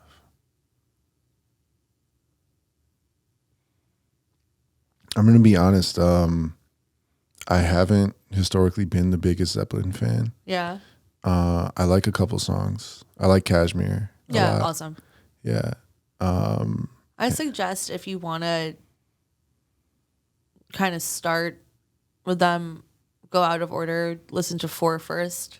Okay. That's my favorite album. It's like there's a lot of hits on it. There's like Black Dog on there. There's I think Stairway to Heaven's on 4. Okay. Yeah. It's great. I'll check that out. There was a period of my life where I was downloading discographies and of just like bands that I had heard of that had a lot of, that people have always talked about being like super influential or whatever. So like that's when I downloaded like Queen's discography. I downloaded Bob Marley's discography. I downloaded Led Zeppelin's discography. So I really tried to give them an honest listen. I was like, It's not for everyone. But I don't even know if I got up to that album though. And sometimes that is part of it. It's just like knowing what's a good entry point into someone's discography to understand them, the context of who they are a little bit better. Yeah. So, trying to view artists before I forget. I'm just trying to like add that album. That is like completely in my childhood. I just like can put myself right there again. It initially gave me like Tom's Diner. I could see that in the yeah. Yeah, because it's like a break beat over this like really soft, sultry voice. Yeah. She's an amazing, amazing songwriter. And she still puts out music. And then kind of goes like to sublime for me. I could see that a little bit too. Yeah. That was cool. Yeah. Word. So what was your experience like? What's your memory of listening to that? Just being in, like, well, there's a couple. I smell incense when I hear it. Nice. Because like my mom used to just like light a bunch of incense when I was little, and like have her friends over sometimes, and they would just like drink wine. I thought they were so cool. They would just like make dinner, and like, they're all dressed up all like witchy, and just I was so I don't know. I remember that. She also used to play a lot of Alanis Morissette. Is your grandmother on your mom's or dad's side? No, Dad. The one you were. My dad's side. Okay. Just for context, just curious. Okay. Yeah, but I don't know. Like, I smell incense, and I also remember just being in the car seat listening to this too. Okay. Yeah. Word. But I feel like a lot of people need to know more about Amy Mann. Good. She's really good. Well, we're doing somewhat of a service right now. Yeah. All right, let's get into the Zeppelin. Oh yeah. I'm sure it's very opposite. It's 80s Zeppelin actually, so you might think it's different. Okay. I don't know what you've heard. Are you a little bit more of a fan now? I want to. Yeah, it's not for everyone. I want to. I'm kind of like partially spoiled as an engineer because I mean one of my biggest hangups personally with Led Zeppelin is I don't feel like the engineering is good on the songs that I've heard. See, I'm like blind to that because I don't know. Yeah, it's like I'm trying to like think of what the like who's an artist that's like so like a visual artist that you might know of that's like so well respected. I mean Warhol might fall into that actually. I don't know if you're a fan of Warhol. You might be. Exactly. You know what I'm saying? Yeah. But Warhol's different because like I guess the analogy is more just like conceptually, like a lot of the hangups with Warhol is like the Campbell's soup thing is just like either you love it or hate it. It's polarizing. And there was like this kind of like ordinary aspect to things that he did that he kind of utilized in his own way, and that's part of the hate it or love it of Warhol. It's like either you're gonna gravitate to his angle on pop art and you know like the Burger King commercial, and like either you're just gonna sit there and be like, wow, this is like great that he's just doing this, or you're gonna be like, he's not doing anything, you know? Yeah. So like for me, what time period is this? This sounds like late 60s, early 70s. It's maybe. actually 80s Zeppelin. 80s. Yeah. So there's no excuse, especially like you know, like because I'm thinking of like the people of that era, like Pink Floyd. Like Dark Side of the Moon is just like such a perfectly engineered album. Like there's just these beautiful albums that still hold up and to the test of time, and like you know, like they really create the sonic experience and all that, and people seem to hold Zeppelin in the same regard. Like I hear them being used in the same breath, and and I don't want to like thank you for suggesting it. You know, like I'm not trying to. Oh no! I mean, listen, like it's not for everyone. Yeah, you know, yeah. and especially like I think there's evolution in their sound between the 60s and the 80s, but for you, it all just kind of sounds the same to you because you're focusing in on something that I'm not focusing on. Yeah. You know. Yeah. It's more like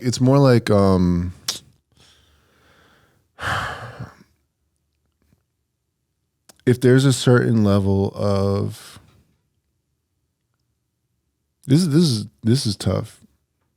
But if there's a certain level of like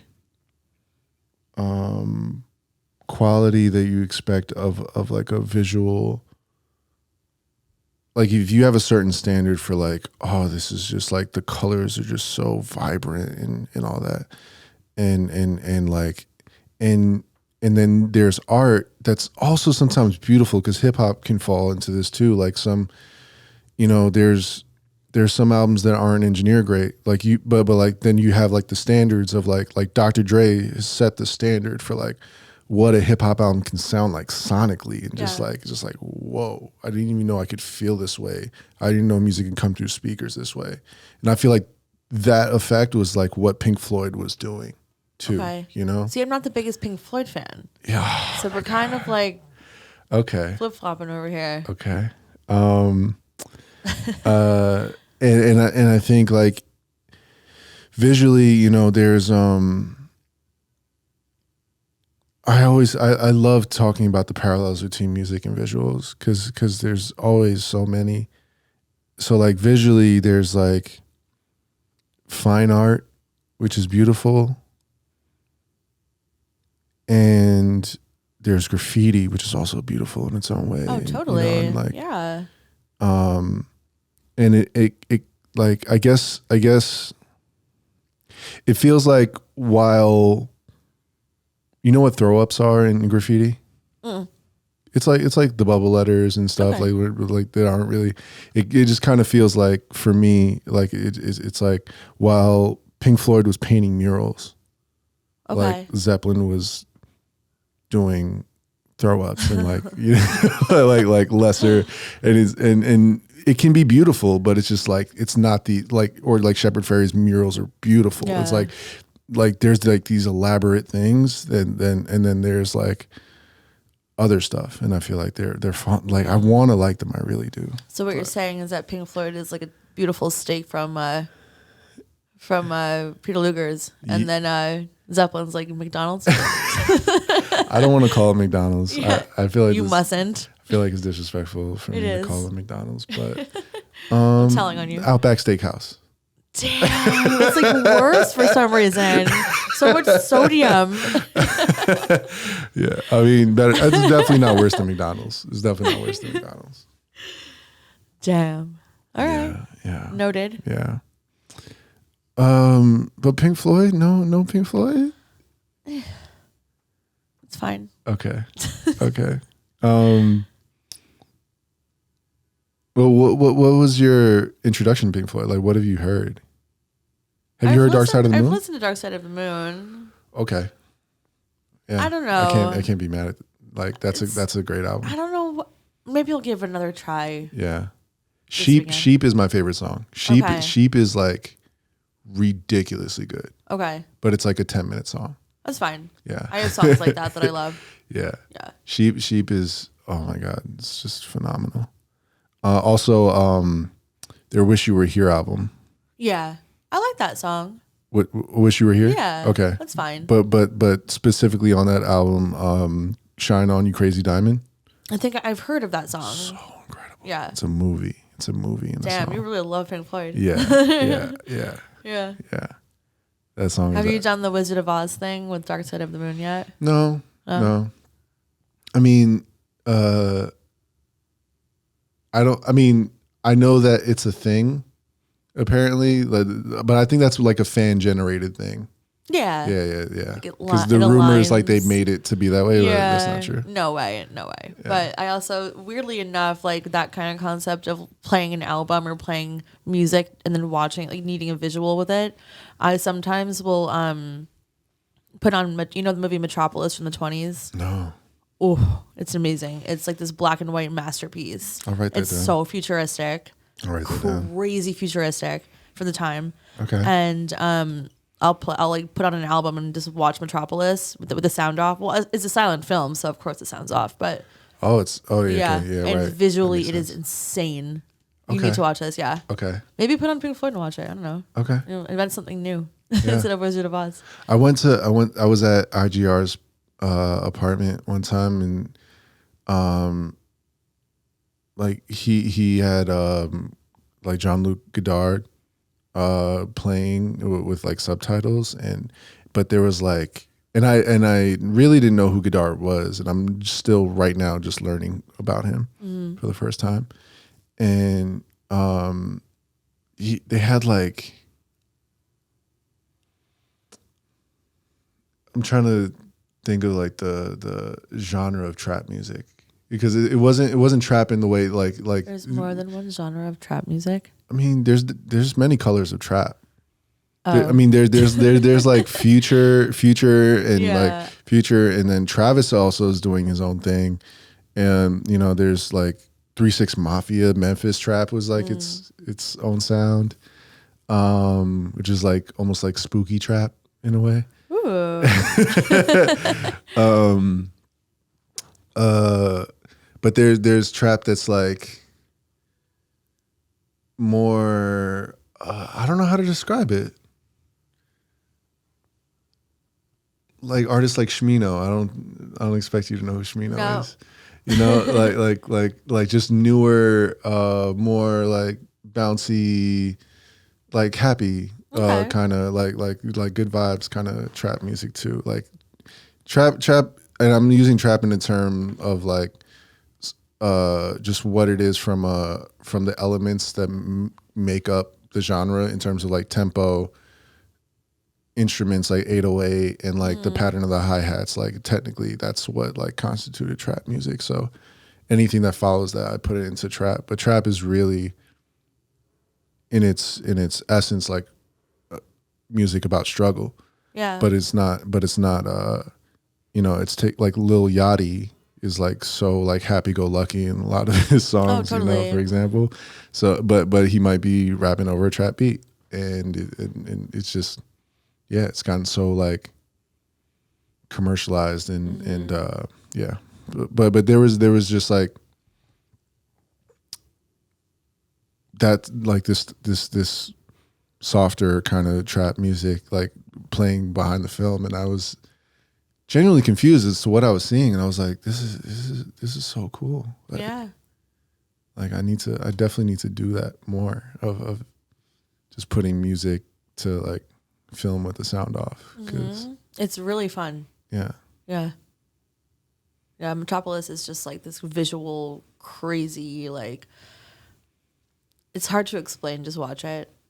Is it so like is it like in between they have like have you ever seen Nosferatu? Oh, of course. Okay. Yeah. Right. Oh, are you talking about like the words on the screen? Yeah. Totally. Yeah. Okay. Okay. Yeah, I was introduced to like the vampire world from a very young age. I had a teacher I know about Nosferatu because of a high school teacher of mine. Oh, really? She was really into that type, like that era of film. Yeah, And it's amazing. She loved like Frankenstein, so I watched the OG Frankenstein. Yeah, and, Dracula. And well, Nosferatu was the first Dracula, really. Yeah, definitely. Yeah. And then when you ever watch SpongeBob growing up? Oh, I love that scene. Yeah, exactly. Like I got that joke at the time. Oh, that's great. Yeah. Had you like watched Nosferatu? Yeah. Before prior. that, yeah. So you got it as well. all of that from like a young age. I was introduced to horror films since I was like 5. Okay. So it's it's a big thing for me. Was that your mom? Yeah. Okay. Yeah. I'm putting pieces You're together. putting some things together. Yeah. The witchiness. Yeah. The incense. The totally. horror films. Yep. Okay. The wine. Word. Yeah. Who are some of your visual, artistic, like inspirations? People like artists you're a fan of that like. Well, I love like the vintage collage art, kind of like surrealism. There's a few Instagram people that I follow. There's one called Moon Patrol, who does really, really beautiful vintage collage art. It's a lot of it's like in space. It kind of inspires like my outer space type art that I tend to gravitate toward. I'm seriously writing all these down because I really fuck with your taste of the things you've shown me, and I've loved everything you've shown me. So I'm actually gonna look all these up. Yeah. And then I told you about Toilet Paper Magazine. Yeah, it was like really high saturated. Yeah, so cool. So amazing. So cool. I love like just how the juxtaposition of like, I love like the image of like all the suit hands holding lipstick. Like so sick. Who thought of that? Well, what do you love about that? I just think it's like, I think androgyny is really cool. I think it's like a really, really beautiful concept. Like, I love Rocky Horror Picture Show so much. I did sound for that in there was like a live version of that. So at the cutting room, I did sound for this production that was playing the movie in the background while they were acting out all the scenes on stage. Yeah. Yeah, they do that in Chelsea. I've been to that like twice.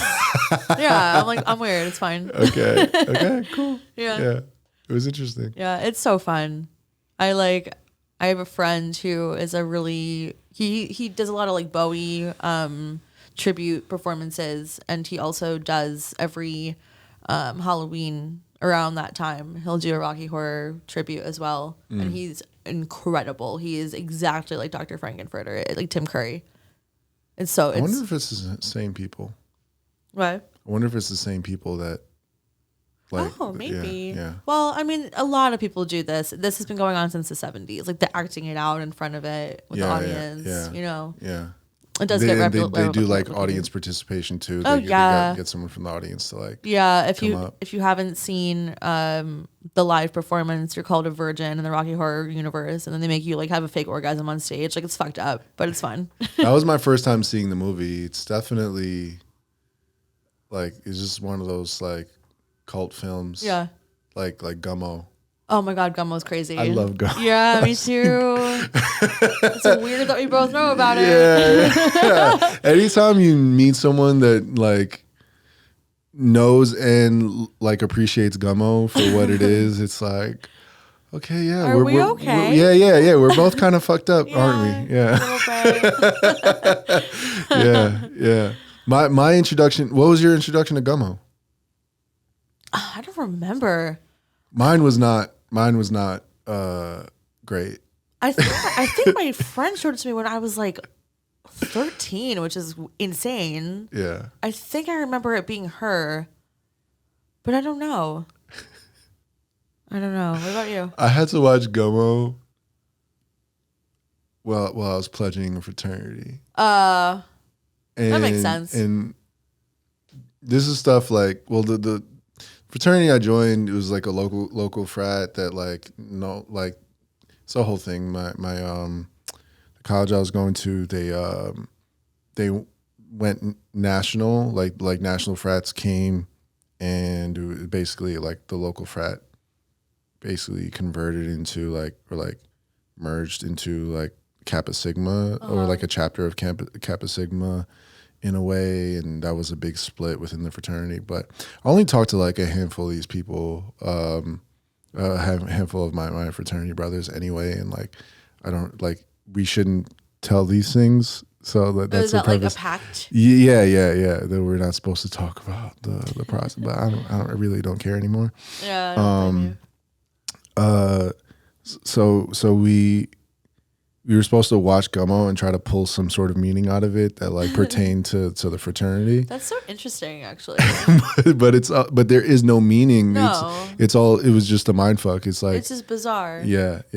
Like the mind fuck was to like that we were sitting there trying to like decipher like how does this relate to our organization and our. That's pretty funny, actually. Yeah, it's kind of creative. It's kind of fucked up. Yeah.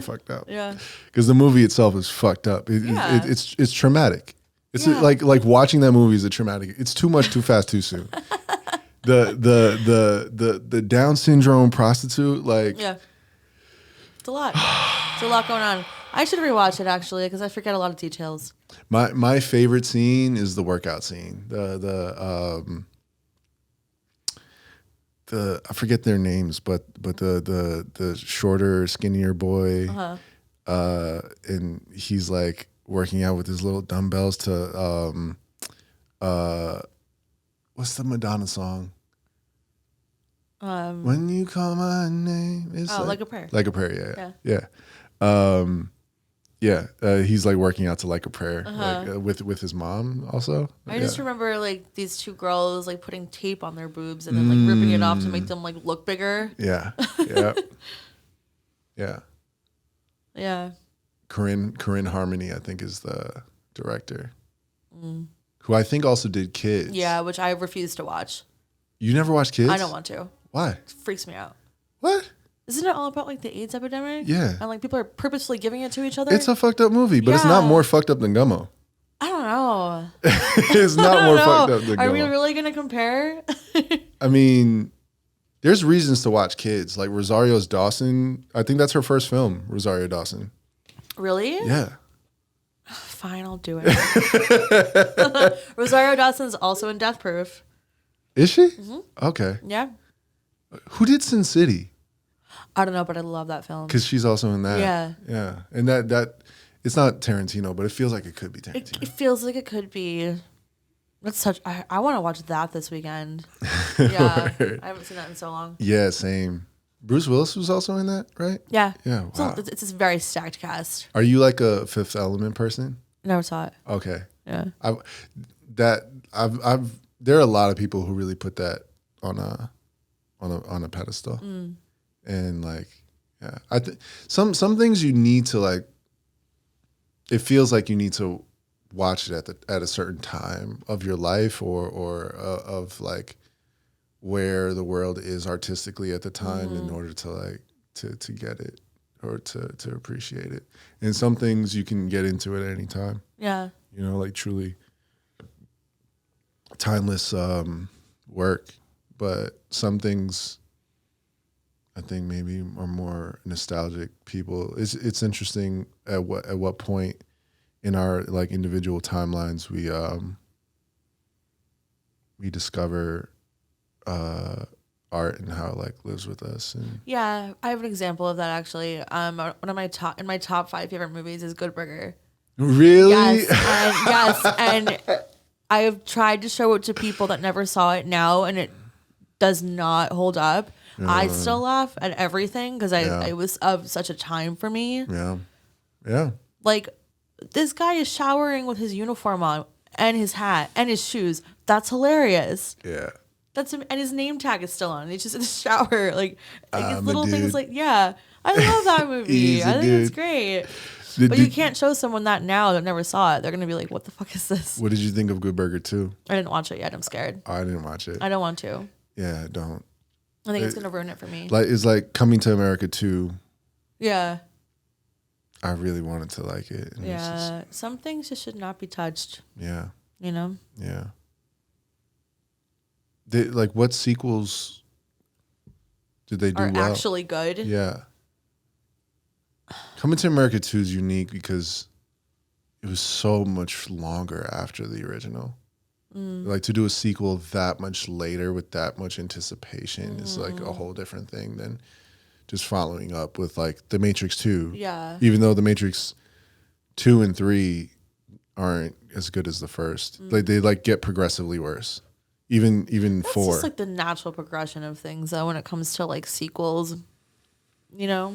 Yeah. Like, I will say, and this is going to be kind of a hot take, but like, I love The Shining. And That's they, Kubrick. right? Yeah. And they made a sequel to it that came out maybe like 5 or 6 years ago with Ewan McGregor. And it's called Doctor Sleep. And I think I think the way they tie it back to the original film is really well done. There's parts of it that are definitely really cheesy. But like overall, I think that they did a really good job. It's equally as long, Yeah. which is insane because The Shining is like 3.5 hours long. Yeah. But I don't know. I thought they did a good job of it. So I think that's one of them that I can say. Cool. Yeah. Yeah. But yeah, like it's hard for me. It's hard. I know that. Oh, Rocky. I haven't seen any of them. I know. Write it down. Yeah, in my last like long-term relationship, she hadn't seen any Rockies, and I made her watch. I made her sit through. Well, All of them on the same day? I don't know if it was all in the same day, but definitely in a short time frame. But I think once we watched Rocky 1, she was on board. Like, yeah. she's I mean, like, okay. it's iconic for a reason. Yeah. It has to be good. Yeah, the whole backstory behind that too is incredible. You know anything about it? Barely. I know he's like a boxer. No, but behind Sylvester Stallone's story behind that. Oh, no. He was homeless. He wrote Rocky. He wrote it? He wrote it and acted in it. Yeah, it was the lead That's actor. crazy. I didn't know that. Yeah, he was homeless at the time, and he saw, I forget which boxing match. He saw some boxing match that like inspired the story, and he wrote it, and he got a studio who was interested and like wanted to buy it, but and you know, this is his breakout role too as an actor, right? So I mean, he had like other small roles, like he was forget what film or show this was, but he was like a greaser type, you know, the bully, the idiot strong guy, you know, like kind of typecast stereotype. And the studio wanted to buy the story but have someone else act in it, and he, while being homeless, had to like he stood his ground, like, no, I need to be the actor. If you want so this story, you need to let me be the he had the guts to do that. Wow. And the rest is history. Like, that's amazing. Yeah. Wow. Yeah. Speaking of other fucked up movies, have you seen any John Waters films? No. Don't, but also do. He did cry. I don't even know who that is. John Waters. He's like a queer director, and he was in Edward Scissorhands. Oh, no, he wasn't. Just kidding. No, he's like the guy with like really thin pencil mustache, and he's like very like effeminate, and he's a director, and he did Cry Baby with Johnny Depp. I love Cry Baby. That's John Waters. He directed that? Yeah. I was literally just talking about Cry Baby yesterday. Really? Yeah. Yeah. With a friend of mine. But then he also works with this drag queen who passed away named Divine. And those movies are fucked up. Like, really bad. Like your jaw's gonna be like on the floor. Worse. It can't be worse than Gummo. Gummo's. It is. No. Yes. How can it get worse? Because there are just like really long, drawn out scenes that make you so viscerally uncomfortable, and like it's insane. Watch it. One of them is Female Trouble. Watch it. Do you identify as a masochist? Yes. Yeah. 100%. Without a doubt. Yeah. I mean, I always say the goal of art is to make you feel something. 100%. Yeah, and that's what he does. John Waters is very good at that. But yeah. Whether good or bad, you can't call it bad art if you're like viscerally, like really emotionally reacting to something. Yeah. If you're indifferent, then it's bad art. Agreed. Yeah. Yeah. Yeah, it's true. Yeah. True that. So talk to me about like working for a label and just what comes up for you in terms of your experiences in doing that, and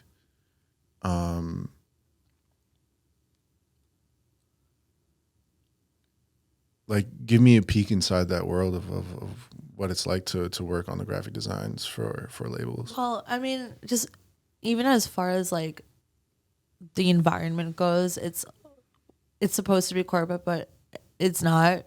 It's like messy and fun sometimes, and also messy in a bad way. How so? You don't have to put anyone on blast. Yeah, no. Just like hierarchy can get a little messy there. You know, people in that industry have kind of an attitude. Well, how so? They think they're just cooler than everyone else. It's a thing. And there's some entitlement going on, but I won't get into that part. I'll get into the good parts of it. The environment in which I worked was we were at a big table all together. It was like a community. It was like a family. We were such a family when I was there. And we worked in the dark with music playing, and would just talk and laugh and draw and like make art all day, and it was amazing. It was so much fun. But yeah, I mean, as a woman in the music industry, like that's always kind of like a rough patch. It's not as easy because it's a male dominated, industry. Yeah. And so to gain respect as a woman in that industry is not easy, So that's a little tidbit. I mean, Talk to me about that. I mean, it's just like, it depends, because I had some people higher up than me that were extremely respectful, and I had some people that would treat me like I was very stupid. But that's in any industry. That's in any part of the world. It's just how it goes a lot of the time. Yeah. Well, and why do you think they were treating you like you're stupid? Do you think it's just like, oh, I just treat all women like they're stupid, or like some of the people, yeah, for sure. That sucks. But that's it's not like just stuck to that industry. It's any industry, really. Yeah. But the job's fun. Well, what's a specific example of if you don't mind? I don't want to share that. Okay. It's really intense. Okay. Like it's like it happened to my one of my coworkers, and I won't say whose jobs you it don't were. have to get it was specific. But basically, she was showing something to this man, and he got so pissed off at her for no reason. He said, "I'm about to throw your fucking computer out this window right now." Yeah, you don't have to do that. No, you don't gotta do that. Yeah. Yeah. He was just not the nicest person, but she was like, "Wow!" And he was brand new to the company too, so it was crazy. Yeah. Yeah. Did he stay in his role for a long time at all? No. Yeah. No. I would hope that would be the case. Yeah. Yeah. I think part of being a good professional and being a good collaborator. Yeah. And part of being a good collaborator is just like, don't be an asshole. Yeah. It's like you got to work with each other, not against each other. Yeah, have empathy. Have empathy. Like someone tried Passion. to make something. Yeah. Like totally. If it's so far on the opposite end of what you were expecting, you still have to sit there and like talk and walk them through it. Mm-hmm. Yeah. But I don't know. Communication. I mean, there are a lot of things I can assume. There's drug problems. Yeah. There's a lot going on. Some people are just coked up and miserable. Yeah. Yeah, I stay away from all that shit. Yeah. Good. Maybe even to my own detriment. What do you mean? In terms of like I mean, to my own detriment in terms of success.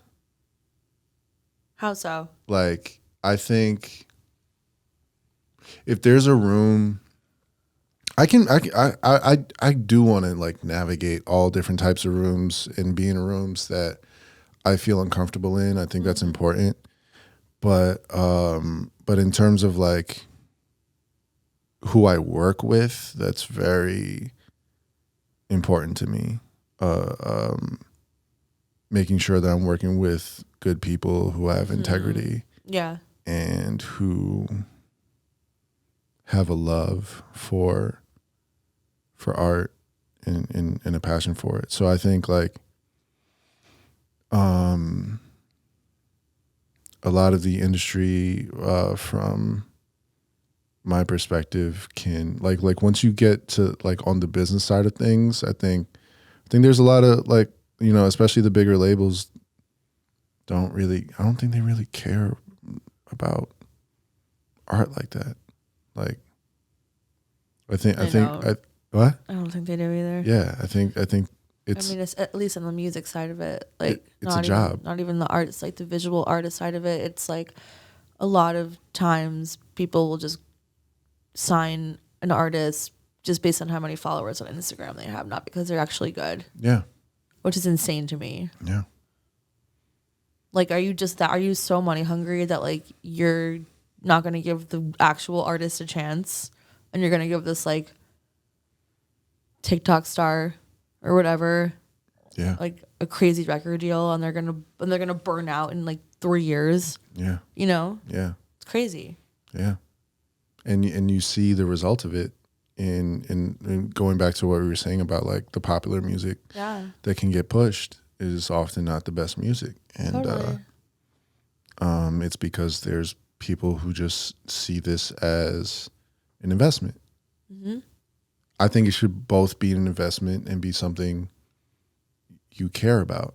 Like, I think, it can be both, but ultimately, if you have a lot of capital or access to capital, and you don't care about music in the same way that artists do, or visuals in the same way that artists do, Yeah.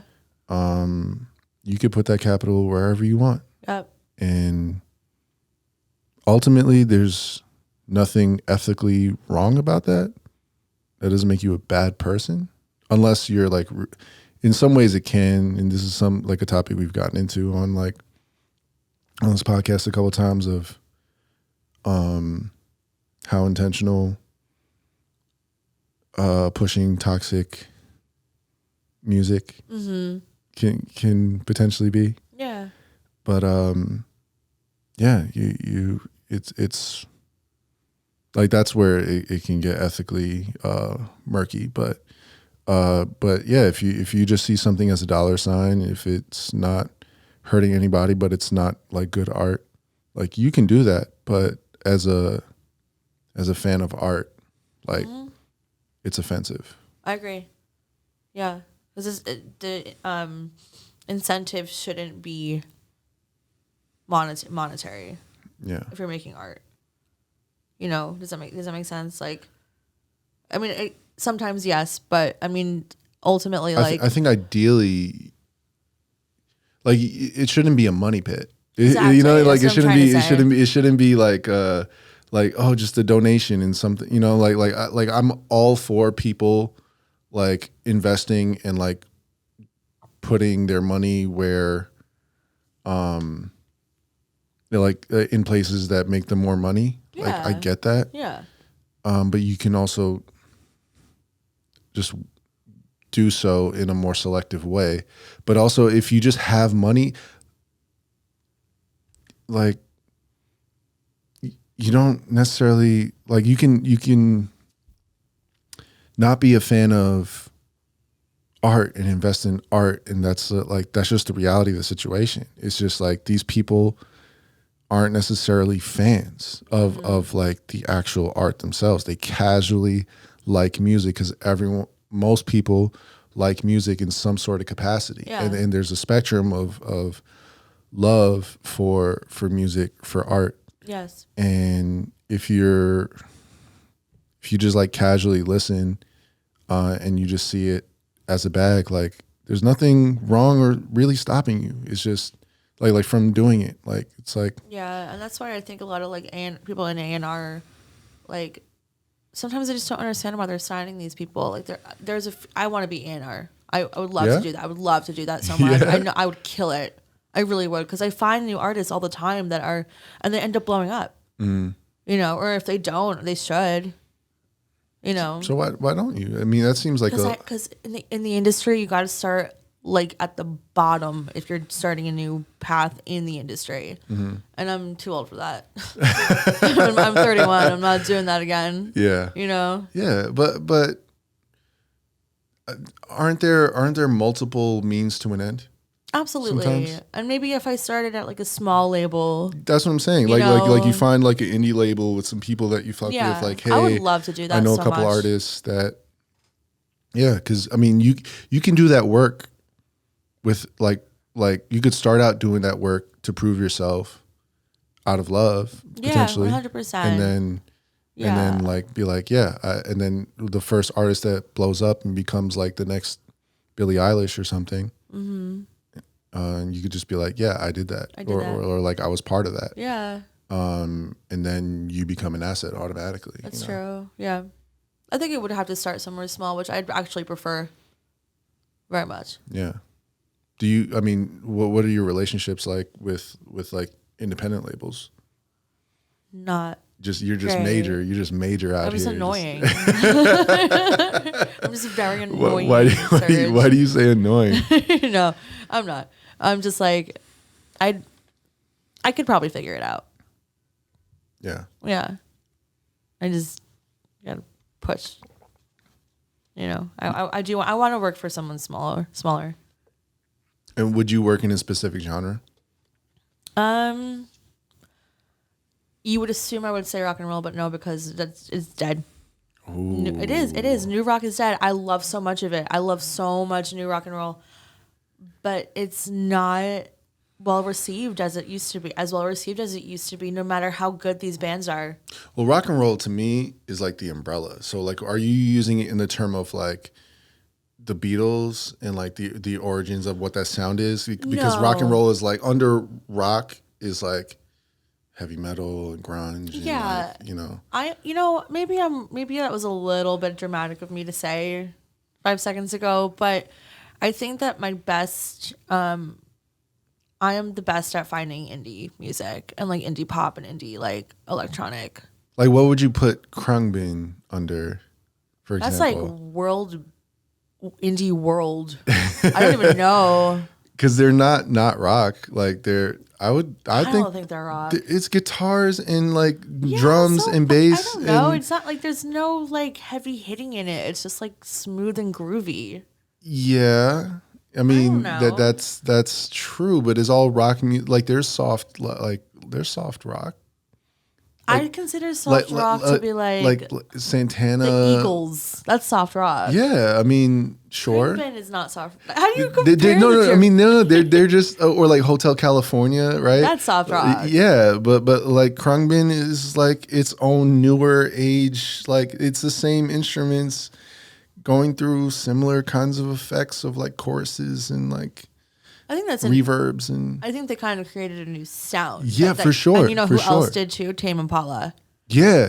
Tame Impala is a Kevin great example of like new rock. Created a new genre of music that no one's ever heard before. Yeah. I don't even know what the fuck you would call that. Tame Impala's rock. Is it? It's like psychedelic. Yes, there's techno in it. Yeah. It's fused with some things. But then how do you put a name on it? Sum it up in like it's 3-word name. You can't. You'd have to just name like 6 different genres. But that's why I say like I think it's the umbrella, right? Yeah. Okay. In the way that like hip hop is the umbrella for trap, drill, boom bap. Yeah. That's how I look at it. Gotcha. So like if I say I make hip hop music, there's such a world of sounds that like I don't think metal is in the same umbrella as rock and roll. No, I think they're 2 separate things. Why? Because metal is aggressive. It's just different. It's just. I think I look at it as like the tree, right? Without rock and roll, there's no metal. Yeah. Right. But so like Chuck Berry, like that whole sound, like the distorted guitar. Yeah. Do you know how distortion was created? By the way. No. Someone literally like just like cutting a slit in the amplifier, or like in the speaker, just cutting the speaker. That's like crazy. That's how distortion was created. So yeah, like the Chuck Berry distorted guitar sound is the beginning. To me, of like without that, you take that piece out of the tree, then you lose the branch of heavy metal. So that's why I look at it as like the umbrella. I do understand that completely. Yeah, I do. It's just like I just find them so different from each other. Yeah, absolutely, Hard for me to like place them in the same pool. Yeah, Yeah. And that's the struggle with people who love boom bap but hate like trap and drill music. Yeah. They're just like what is that? It's so different. It is, but there's no way I'm telling people that trap or drill is not hip hop. Like, cause it just is. It's where it gets into like culture and identity. It's like it comes from the same stuff. And like I said, if you take if you break this part of the tree, like if you break that boom bap era, there is no trap and drill. Yeah, it's like if there's a tree, there's like in the 80s or something, hip hop is going on. Then you got house and techno, which are like part of the same branch. And that's true. Yeah. Yeah. Yeah, but definitely, yeah. Like I think we have to allow space for like the evolution of sound to be expansive and very like a third or fourth distant cousin. Yeah, but it's still the same bloodline. That's Yeah, that's a good analogy. Yeah, for sure. Yeah.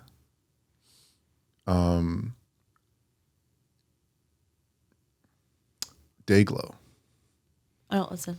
Yeah. No. So the first band that you put me onto, like Dayglow is also like Dayglow's rock music. It's just it's more poppy and like fun. Then it's like alt pop. It's indie pop. Indie pop, like alt indie pop. indie rock Yeah. pop type. Yeah. Every word in the dictionary. So all right. So you would. You said so you would not do rock. You would not try to. I mean, or like, would you try to find the next Tame Impala, for example? Like, but No, you just wouldn't I would consider leave them. them. I want them to just. I want him to just exist as him. Okay. I feel like. So my biggest accomplishment unprofessionally that I have of a band that I found was Cigarettes After Sex. I found them like 8 years ago. I don't know what that is. They're selling out like stadiums now. Oh wow. Massive. It's like beautiful, like ethereal love music. Like it's so beautiful. And this guy has this like gentle voice and there's just like these ambient sounds and it's gorgeous. And they did a cover of an REO Speedwagon cover like I love REO years ago. Speedwagon. Yeah. And I fell in love with the cover and then I got into like their like EP that they released. And then they've just progressively gotten so massive. Like it's mind blowing. And I feel like I discovered them back in the day. You know, and What genre would you say they are? that's so difficult. They're like indie lullaby music. I don't even know what to call it. It's like crazy. It's beautiful though. And they're doing stadiums with They're indie doing lullaby music? stadiums. All right, let's listen. Cigarettes After Sex is a great name, Yeah. especially for indie lullaby music.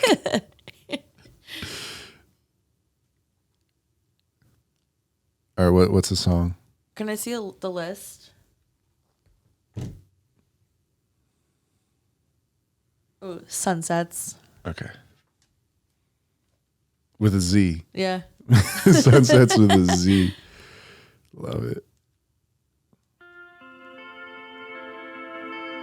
It's really good. Yeah. It's hard for me to imagine that them selling out stadiums though. Like not because just it feels like it's in it just kind of feels like it's in a kind of niche subgenre. They're such a phenomenon. Yeah. They sold out Forest Hills. Okay. Yeah. Okay. Like, I've seen them like 4 times. The first time I saw them was at Music Hall of Williamsburg. Okay. And then Barry Ballroom, and then Webster. Okay. And These then- venues make more sense because once you say Yeah, stadiums, but I'm then thinking But then they played like MSG. oh, Yeah, or they're about to. okay. Sold out. Wow. Yeah, it's insane. Yeah. They're a phenomenon. That's different than Forest Hills. Even Forest Hills is kind of on the smaller side of Yeah. stadiums. But yeah, MSG's 30,000. It's not the O2 arena, MSG is but it's 30 where you wanna respectable play. 30,000. Yeah. Yeah. It's not though too. I think the O2 is like up to 80, like 80,000. crazy. Yeah, some of these stadiums, like Yeah. stadiums are a spectrum of their own. Yeah. Yeah, in terms of how many seats they have. I could be totally wrong about that 80,000 number, but I definitely think it's a lot bigger than I think it's more than double the Garden. But the Garden is incredible. Yeah, that's incredible. I've had some really amazing experiences there. Yeah. Yeah. My last experience wasn't so great. Why? Who'd you see? Saw Tyler. Oh, was it good? Tyler's great. Yeah, he's great. Period. Love Tyler. I saw Caliucci's. Like the openers were Caliucci's, Vince Staples, and Tizo Touchdown. Mm-hmm. Great lineup. Are you familiar with these names? I know 3 out of 4. I only mentioned 3. No, but then also obviously Tyler. Oh, and Tyler. Yeah. Tyler's the 4th. Yeah. Yeah. Which one did Vince Staples? No, I know him. Tizo Touchdown? Yeah, I don't know who that is. Oh, you might like Tizo. Really? Yeah. Okay. Okay. I could play something by Tizo before we wrap. But my experience, it's just the sound. I couldn't, but this isn't me being an asshole or like me being a snob. I couldn't hear I couldn't hear the lyrics. Like I just couldn't. Oh, that sucks. Yeah. Yeah. Especially shows like that. Especially in a garden. Like you have the most insane speaker setup. I got this kind of qualifies me as somewhat of a Karen maybe, but I wasn't mad. I didn't like complain, but like I got the follow-up email of like, how was your experience? And I just like answered honestly. And the garden like called me. Oh, and wow. was like, hey, yeah, we read what you said. Just wanted to like talk to you about your experience or whatever. And I just gave him my feedback. I was like, yeah, I just couldn't hear what was, I just couldn't hear him. So like, and Tyler's one of those people. I've been following him since Yonkers, like a lot of us. Like, what was your introduction to Tyler? Was it? My introduction to Tyler was, I think like the middle of his career. Okay. I think it was that one when he did Cherry it with Bomb? ASAP. He did it with ASAP. It was who that boy. Who That Boy? Yeah, I don't think I know that. that's good. Okay, yeah. I mean, I know he's like really close with A$AP Rocky. Yeah, the video is insane. Yeah. I mean Tyler's videos, always great. But Yonkers was the one where he like eats the cockroach and like hangs himself. That was like his first music video. You know.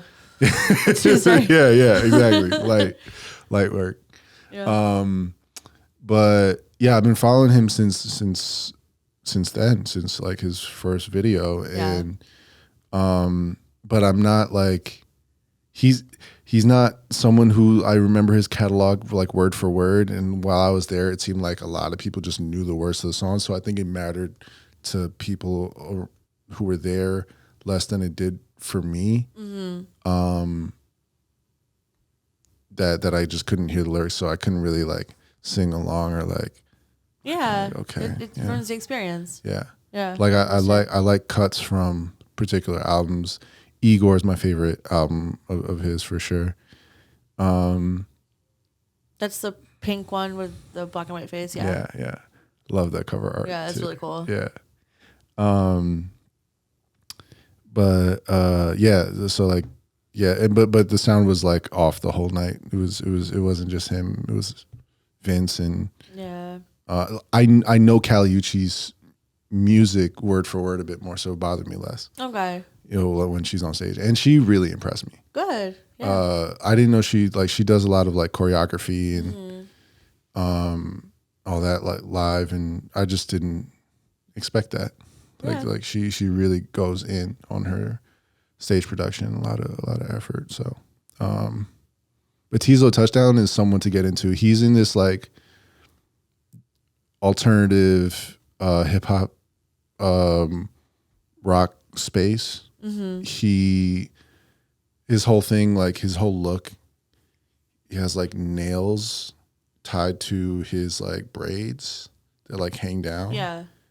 That's kind of cool. Yeah, his look is really unique, and the first project I heard of his had this song called "Social Cues,"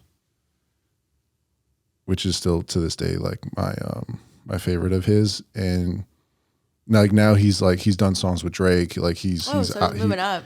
He's out of here. Like he's definitely that's great. Moved up the ladder a lot. What's the name of this album?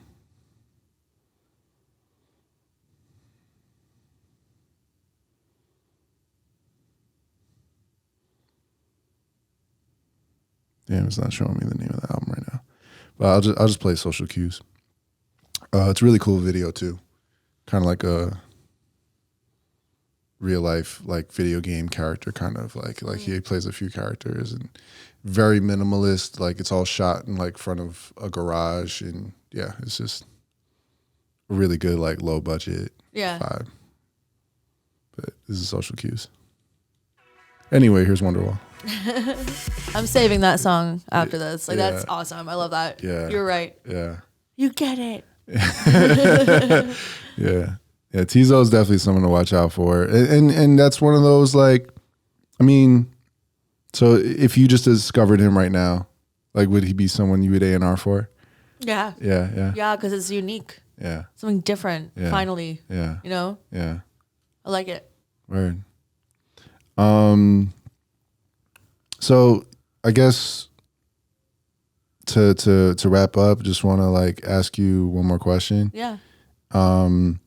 What are your plans now, artistically, career wise? Where are you trying to head to between potentially A&Ring and playing the theremin and a secret third thing. writing poems. Yeah. And just as a designer. I want to get into styling for music videos. I want to style outfits for music videos. Interesting. Really badly. Okay. Yeah. So I'm going to try to start doing that too. Okay. That's what I want to do. What when you say that's what you want to do, like you want to kind of put graphic design to the side, or like? No. I think I want to try the styling thing in music, but I wouldn't put it to the side unless like I really took off with it. Okay. You know, because Okay. I always want something to fall back on. Yeah. You know, I want to do it smart. But yeah, I've been wanting. There's a few things I just really need to do in my life, and one of them is styling. Okay. Yeah. Interesting. Okay. Like that image of him that you showed me with the nails, like that's so sick. I wish I thought of that, you know? Yeah. Well, what do you think you would interest you in terms of styling? Because you would have to be like kind of selective with who you work with, right? There would have to be like a happy marriage of like, yeah, what you're into versus what they're willing to do. Totally. And all that. Like, and it's also a conversation that you have with the director of these videos and things like that. You don't want to put these people in an outfit that has nothing to do with the video. It's all kind of like a brainstorming session. Yeah. And it's like there's probably a lot of trials before like the shoot. I wouldn't just show up with, you know. Yeah. I don't know. I think there's a way to go about it. There's an order in which you would go about it. Yeah. But like, how would you choose who to work with? Like, because you would like, would you work with? Let me think of a already existent band. Like, what would you do for like Radiohead, for example? Or would you work with like a Radiohead? Because they're more like, you know, they're not into not like the fashionistas. Yeah, you know what I'm saying? Like, term. but at the same time, like their music is really good. So like, or I don't know if you like Radiohead, but I do. yeah. Damn, dressing Tom York would be so intimidating. You know what I'm saying? Yeah. I think. I mean, I would have to know what the concept of the video would be before I even begin to touch that. So would it be like, first of all, you have to like the music? Or like, No. what would your criteria be? I don't need to like. I don't need to necessarily like the music. I need to understand the vision they're going for. Okay. You know, it doesn't have to be my genre, like my favorite genres. You know, I just need to understand like what they want to accomplish visually in the video, and then how they kind of go into that. Do you think you would find joy, or you think you would find it interesting working with, let's say, a Tom York? Well, it's so hard to say because like I've never done it before. Imagine just like first day on the job, Tom York. That'd be insane. Yeah. But yeah. And I'm only using him as an example as like someone who like doesn't show not necessarily like an interest in fashion, who might just be like, yeah, I don't really, that's not my style. You know what I'm saying? Like people who might be a little more challenging to get them to open up to things you might suggest. I'm cool with the rejection of it. Like a big part of being a designer in a lot of industries is rejection. Yeah. You know, when you have to just not take it personally. It's art. Everyone perceives it very differently. But would you still find joy within that? Totally. Okay. Because I still like designing for things, even though I'll get like 3 out of 5 rejections sometimes, you know, and I still love it. Yeah. So yeah. Okay. Interesting. Cool. So who would you love to style? Maddie Healy from the 1975. Okay. Oh, I would kill that. One of my best friends is a huge 1975 fan. Who isn't? One of my best friends. No, I said who isn't. Oh. Yeah. I mean, still a lot of people don't know about the 1975. And people also kind of They're don't like so him, big. They're so really. Whatever. I hate celebrity gossip so much. But there was like a bunch of drama between like him and T Swift because they dated recently. What? Yeah, they dated recently, and then everyone, Before Travis Kelce? yeah, like right before, literally like a week before after they broke up, she started dating Travis. Wow. Yeah. Wow. Because that woman cannot stay single. But yeah, she needs a muse, I guess. Yeah. But apparently, like almost all the songs she wrote on this album of hers that came out yesterday were about Maddie, because all of her fans hated him so much that they kind of forced the breakup. Wow. Because her fans are like mentally ill. Yeah. Yeah. Wow. Interesting. Yeah. Okay. So you would love to style him? I'd love to. That'd be so much fun. What attracts you about styling him? Because he has like this like 80s like new romantic thing about him, but also this like early 2000s Strokes kind of vibe to him. And I feel like the combination I could do with that is so awesome. And I would also combine some like 60s mod in there. I would just like create like a whole new era for him. Who else? Poppy, Poppy. She's like this crazy like metal singer who also sounds like a baby doll. It's so bizarre. But her style is insane. And I feel like that'd be really fun, like silhouette wise. Okay. Yeah. That's why I asked. That's why I threw Tom York in. Yeah, because he's just like a little bit like, what would I do? Yeah. You know? Yeah. Like, what would he say yes to? I just like, wish put a t-shirt and jeans on. you know what I'm saying? Yeah, get out there. Yeah. And you would find joy in t-shirt and jeans. Okay. 100%. Cool. Yeah. Cool. Yeah. Poppy. Matt Healy. Matt Haley. Yeah. Anyone else? Yeah, I'm sure. I don't know. Oliver Sykes from Bring Me the Horizon. I would love to dress him, but he also already dresses himself so well. Okay. I don't know who that is. Yeah, it's one of my favorite bands. They're like metalcore. Okay. But yeah. Right. Yeah. Well, I think we're about like at time, or we're a little over time. So, yeah, this has been great as expected. Yeah, thank you for having me. Thank you for being here. Yeah, it's fun. Yeah, good pod. Yeah. Yeah. All right. That was so fun. Yes. Thank you. Yeah, thank you. That was really fun. Yeah, taking the headphones off is always like, oh, whoa, back to reality.